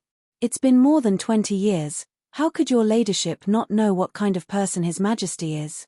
Your ladyship, wake up. Fire Phoenix is willing to use its own life to exchange for the rest of her ladyship's life. Puff. Fire Phoenix's body suddenly spasmed and black blood gushed out of its mouth. I don't want a phoenix. Don't die. I beg you, don't abandon me and leave. I can't bear to part with you. I was wrong. You're wrong. Wang Qinruo holds Fire Phoenix's cramping arm tightly and looks at Fire Phoenix pleadingly. Her eyes are blurred with tears, but her heart is cleansed. Your ladyship, Flame Phoenix also can't bear to part with you. But what should we do? Flame Phoenix is about to leave. Flame Phoenix's tears slowly flowed down from the corners of her eyes. Her entire body was convulsing, but she couldn't bear to close her eyes or let go of Wang Qinruo's hand. It was this Empress who had eyes but failed to see, it was this Empress who was possessed. Fire Phoenix, I know I was wrong, I know that even if I dug out my heart and gave it to him, he wouldn't even spare me a glance. I know everything. Fire Phoenix. No, don't go. Stay with me, I beg you. As long as you survive, I'll take you away from here and never come back, alright? Wang Qinruo finally admitted the truth that she had never been willing to admit in this life. She tightly hugged Fire Phoenix, her heart aching to the extreme. She had always chased after those dreams that would never come true and had never spent a single thought on Fire Phoenix. It was just that right now, she wanted to give all of her love to Fire Phoenix, but it was too late. All right. Flame Phoenix really wants to leave this place with your ladyship. Only by leaving will your ladyship be happy. Only then will your ladyship be free. Flame Phoenix's hot tears fell onto Wang Qinruo's palm. The heat of those tears burned every inch of Wang Qinruo's skin, causing her to wish she was dead. It was at this moment that the sound of hurried footsteps suddenly came from outside the door. There was also the faint sound of armor rubbing against each other. This is bad. It must be someone sent by the Emperor. Your ladyship, quickly hide. Remember, go find noble consort Yao. Only she can help you leave. The smile on Fire Phoenix's face instantly froze and her eyes looked towards Wang Qinruo with the last traces of worry.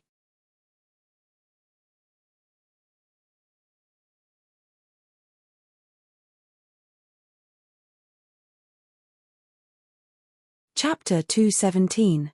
No. This consort won't separate from you, Huafeng.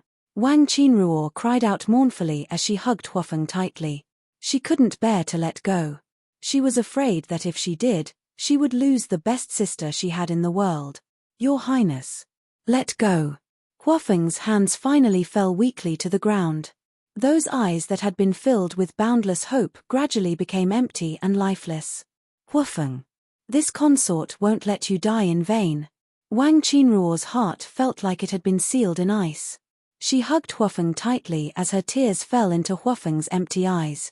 At this moment, Huafeng seemed to sense Wang Qinruo's decision and slowly closed her eyes. Suddenly, the door to Yi Hua Palace was pushed open.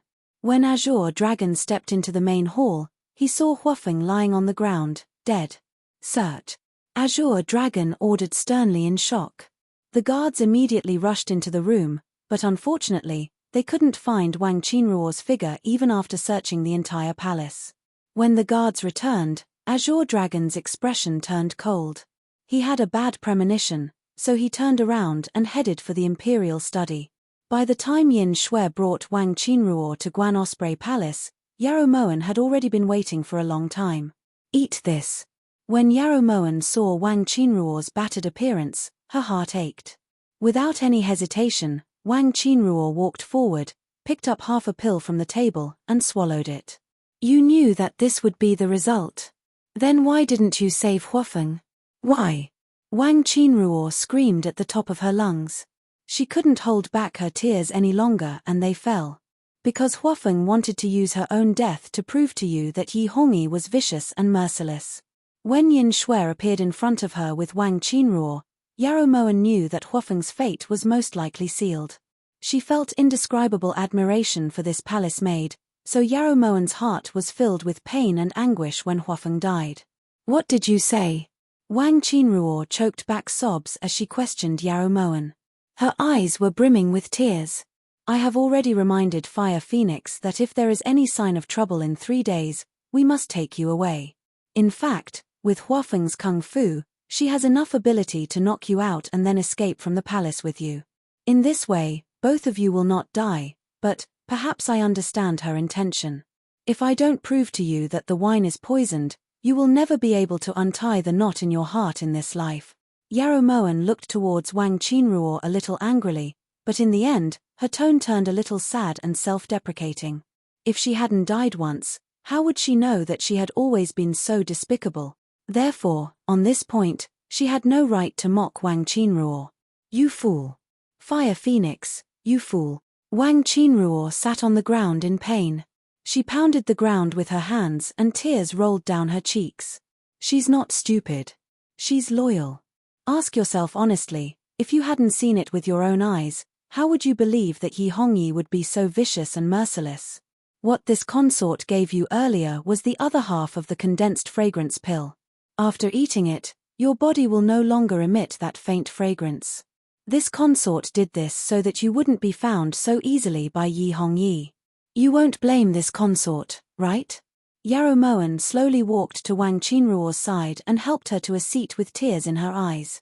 It was this consort that was possessed. This consort was blind. Wang Qinruo wailed in pain and despair as she threw herself into Yarrow Moen's embrace. What exactly had she done for the past 20 years? You're not the only one who's blind. Yarrow Moen patted Wang Qinruo's shoulder lightly as a single tear fell.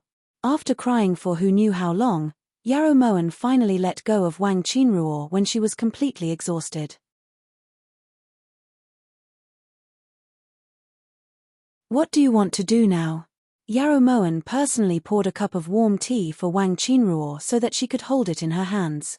Even though her heart was already cold, it could at least warm her hands. This consort doesn't want to leave just like this. Fire Phoenix died in this consort's place. The murderer is Yi Hongyi.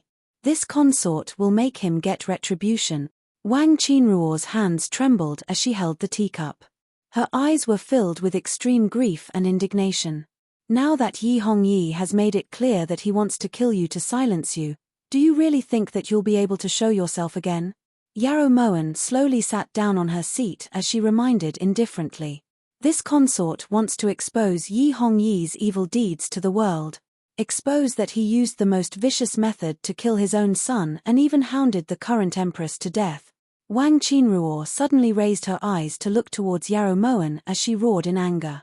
You already knew the truth. Wang Qinruo looked at Yarrow Moen's practically unchanged expression in shock and doubt.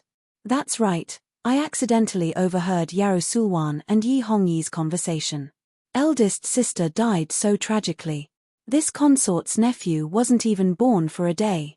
Yarrow Moen's voice was slightly hoarse as her eyes misted over. So you've been pretending to be crazy all this time for the sake of revenge? Wang Qinruo wiped the tears from the corners of her eyes as she looked towards Yarrow Moen in realization. If this enmity isn't avenged, this consort wouldn't be worthy of being called a human. Yarrow Moen smiled, but it caused one to feel a bone-chilling coldness. This consort understands. Wang Qinruo nodded reflexively. No wonder so many unimaginable things had happened ever since Yarrow Moen entered the palace. Xian consort Yu Funning had disappeared, de consort Xie Xiyin had hung herself, Chen consort Huan Qia had refused to be titled empress. What kind of twisted story was behind all of this? As for herself, as one of the 4 great noble consorts, how could this have escaped Yarrow Moen's eyes? Perhaps she hadn't been the one playing chess from the very beginning. Xu Fei can go and expose this consort. Perhaps this consort might even be able to carry out a meritorious deed, said Yarrow Moen indifferently. This consort swears that to this day, if this consort still has the slightest bit of fantasies about Yi Hongyi, then this consort is willing to suffer the retribution of having no descendants, said Wang Qinruo ruthlessly. Her eyes were filled with extreme hatred. If it wasn't for the extreme pain, how could she have achieved enlightenment? Only those who had experienced it would be able to empathize with her. Yi Hongyi is utterly devoid of conscience and will naturally receive retribution from the heavens. This consort advises Xu Fei to leave this place. Yarrow Moen restrained the pity in her eyes as she suggested this solemnly. Noble consort Yarrow's meaning is that you don't want this consort to publicize this matter? Asked Wang Qinruo with a frown. Now isn't the time. Yarrow Moen nodded slightly. Yi Juanqing's power still wasn't strong enough to contend against Yi Hongyi. If he found out the truth too early, then all the effort she had put in to conceal it would be meaningless. All right. This consort can listen to your arrangements, but please bring out Fire Phoenix's corpse. This consort wants to leave with Fire Phoenix. When Wang Qinruo recalled the anticipation in Fire Phoenix's eyes before it died, her tears fell once more. How could she bear to leave Fire Phoenix in such a cold place? Even if Xu Fei hadn't said anything, this consort wouldn't have allowed Yi Hongyi to casually deal with Fire Phoenix. Yin Shui, I'll leave this matter to you. Yarrow Moen turned to look towards Yin Shui and nodded slightly. Yin Shui understood tacitly and leaped out of Guan Osprey Palace. Qinruo will never forget noble consort Yarrow's great kindness. If fate wills it in the future, Qinruo will definitely repay today's kindness. Wang Qinruo looked towards Yarrow Moen with a resolute gaze. Actually, this consort has one more request. Yarrow Moen looked towards Wang Qinruo with a serious expression, her eyes filled with anticipation. I really don't know how a destitute consort can help you, sighed Wang Qinruo.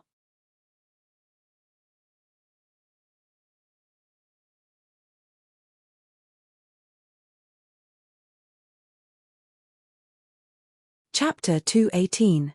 This consort hopes that consort Xu can see Yi Junqing. Some things might not be believed even if this consort says them. Yarrow Moen sighed inwardly. Ever since the rumors had spread, Yi Junqing had been running around for her matters without a care for his own life. Yi Junqing. Qinruo had already warned Yi Hongyi to eliminate the root of the problem. Now it seems that it wasn't without reason. With noble consort Yarrow's help, Great Chu will soon have a change of master. Wang Qinruo couldn't describe her current mood. In just a few days, her mood had changed drastically. Thank you for your auspicious words. Yarrow Moen smiled lightly, her lips curved with indescribable determination. Imperial study, what did you say? The one who died was Fire Phoenix. Then what about consort Xu? Yi Hongyi narrowed his eyes in anger. Replying, Your Majesty, when this subordinate arrived, I only saw Fire Phoenix lying on the ground poisoned. I searched everywhere but didn't see consort Xu. This subordinate has already sent people to search everywhere, but reported Qinglong, we don't want to hear but. No matter what, we have to find Wang Qinruo. There's a fragrance on her body, follow the smell, pass on our orders. Consort Xu attempted to assassinate and has now escaped.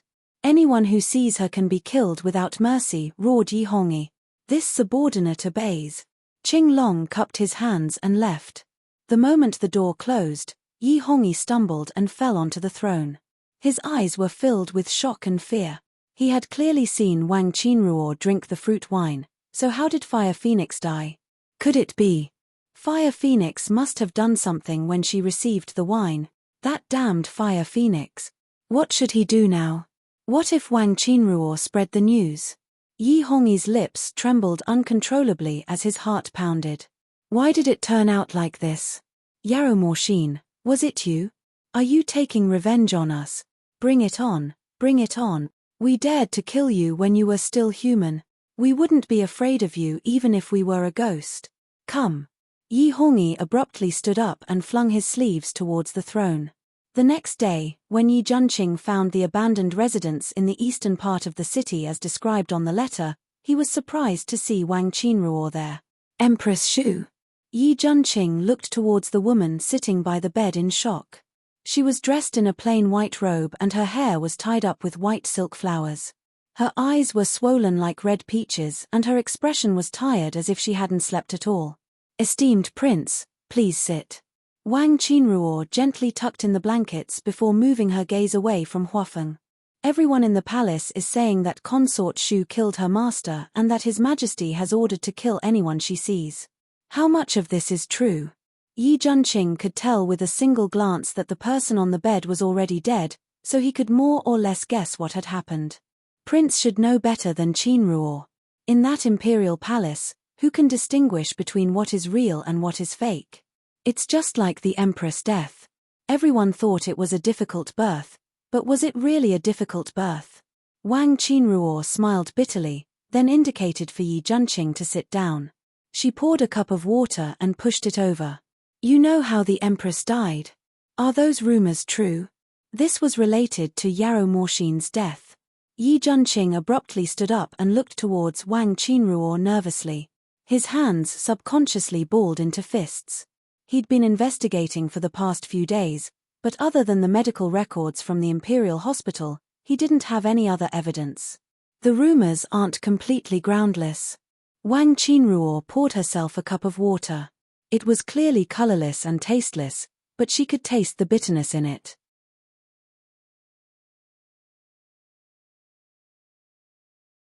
Junqing begs Empress Shu to tell me the truth.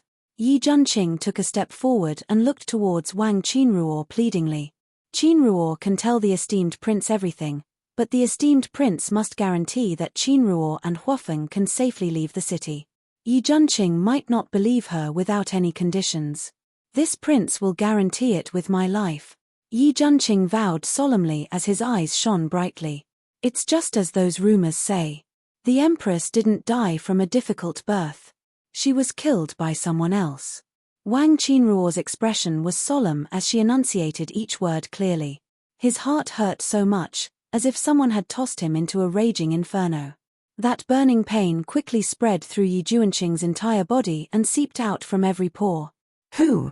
Why did they kill her? The hoarse voice was low and heavy. Yi Junqing's pitch-black eyes were like two swirling whirlpools that seemed to want to swallow everything. Yarrow Sulwan. The reason is very simple. She wasn't willing to be under someone else. She wanted to be the Empress, she wanted to get rid of Yarrow Morshin and replace her, said Wang Qinruo indifferently. It's her. Morshin is the Empress. His Majesty loves her so much, so what ability did Yarrow Sulwan have to kill Morshin? Also, how did Morshin's child die? Tell me. Yi Junqing clenched his fists in grief and indignation. Qinruo doesn't know much. It's probably because Yarrow Sulwan secretly took away the Empress' newborn child and lured the Empress to the cold palace where she was forced to sign a confession.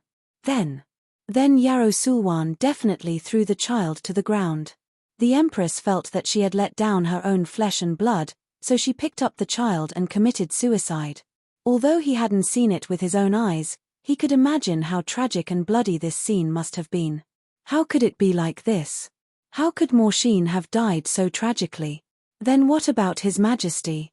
Why didn't Your Majesty take revenge for Morshin? Why did you let Yarrow Sulwan do this? Yi Junqing's eyes were bloodshot and his lips were pressed into a thin line as he roared with all his might. Your Majesty only saw that one page of the confession and Yarrow Sulwan's fabricated scene. Don't forget, the Empress committed suicide. If it wasn't because she felt ashamed, why would the Empress commit suicide? That's what most people would think. Wang Qinruo spoke as if it was only natural.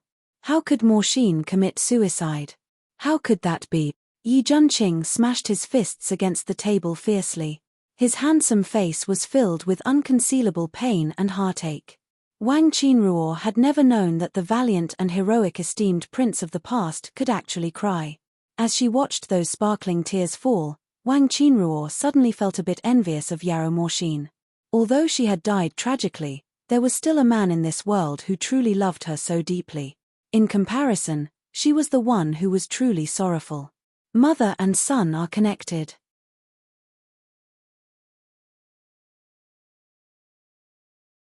It's not strange that the Empress would do something so extreme after seeing her child fall to his death, explained Wang Qinruo in a low voice as she lowered her eyes. There was no sorrow greater than a dead heart.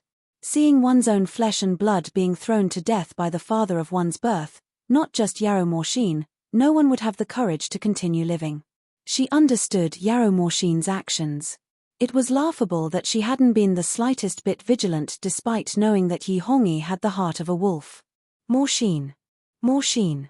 Yi Junqing's cold eyes overflowed with tears as he muttered Yarrow Morshin's name with trembling lips. His heart felt like it had been pierced by a sharp knife and twisted. He was in so much pain that he wished he were dead. The Empress can die without regrets now that the esteemed prince knows her so well. When Wang Qinruo saw Yi Junqing's pained expression, her tears silently fell. Who said that men didn't cry easily? That was only because they weren't deeply hurt. This prince won't let her die in vain. Yarrow Sulwan. This prince will definitely make you pay with blood. The intense pain instantly ignited like the flames of hell. Every cell in Yi Junqing's body was boiling. Wang Qinruo couldn't help but sigh as she watched Yi Junqing leave. It's hard to avoid trouble if he leaves so impulsively, said Wang Qinruo slowly. Suddenly, a figure landed in front of her. Master naturally has a way to deal with this. The carriage and luggage have already been prepared. Master has instructed Liu Shuo to escort Consort Shu safely to Meng Yuan. That place isn't in Great Chu's territory, so it's relatively safe for Consort Shu, said Liu Shuo respectfully. Noble Consort Yarrow is considerate. Help this consort help Fire Phoenix into the carriage. The wheels squeaked as they moved. Inside the carriage, Wang Qinruo gently stroked Fire Phoenix's forehead as tears silently slid down her cheeks. You're tuning in to the Dreamy Chapters YouTube channel. We're so grateful for your support and don't forget to subscribe to join us on this incredible journey through captivating stories. Your generosity through donations truly makes a world of difference, as it's the primary source of revenue that allows me to expand and enhance this channel for you. Thank you from the bottom of my heart for being a part of this adventure.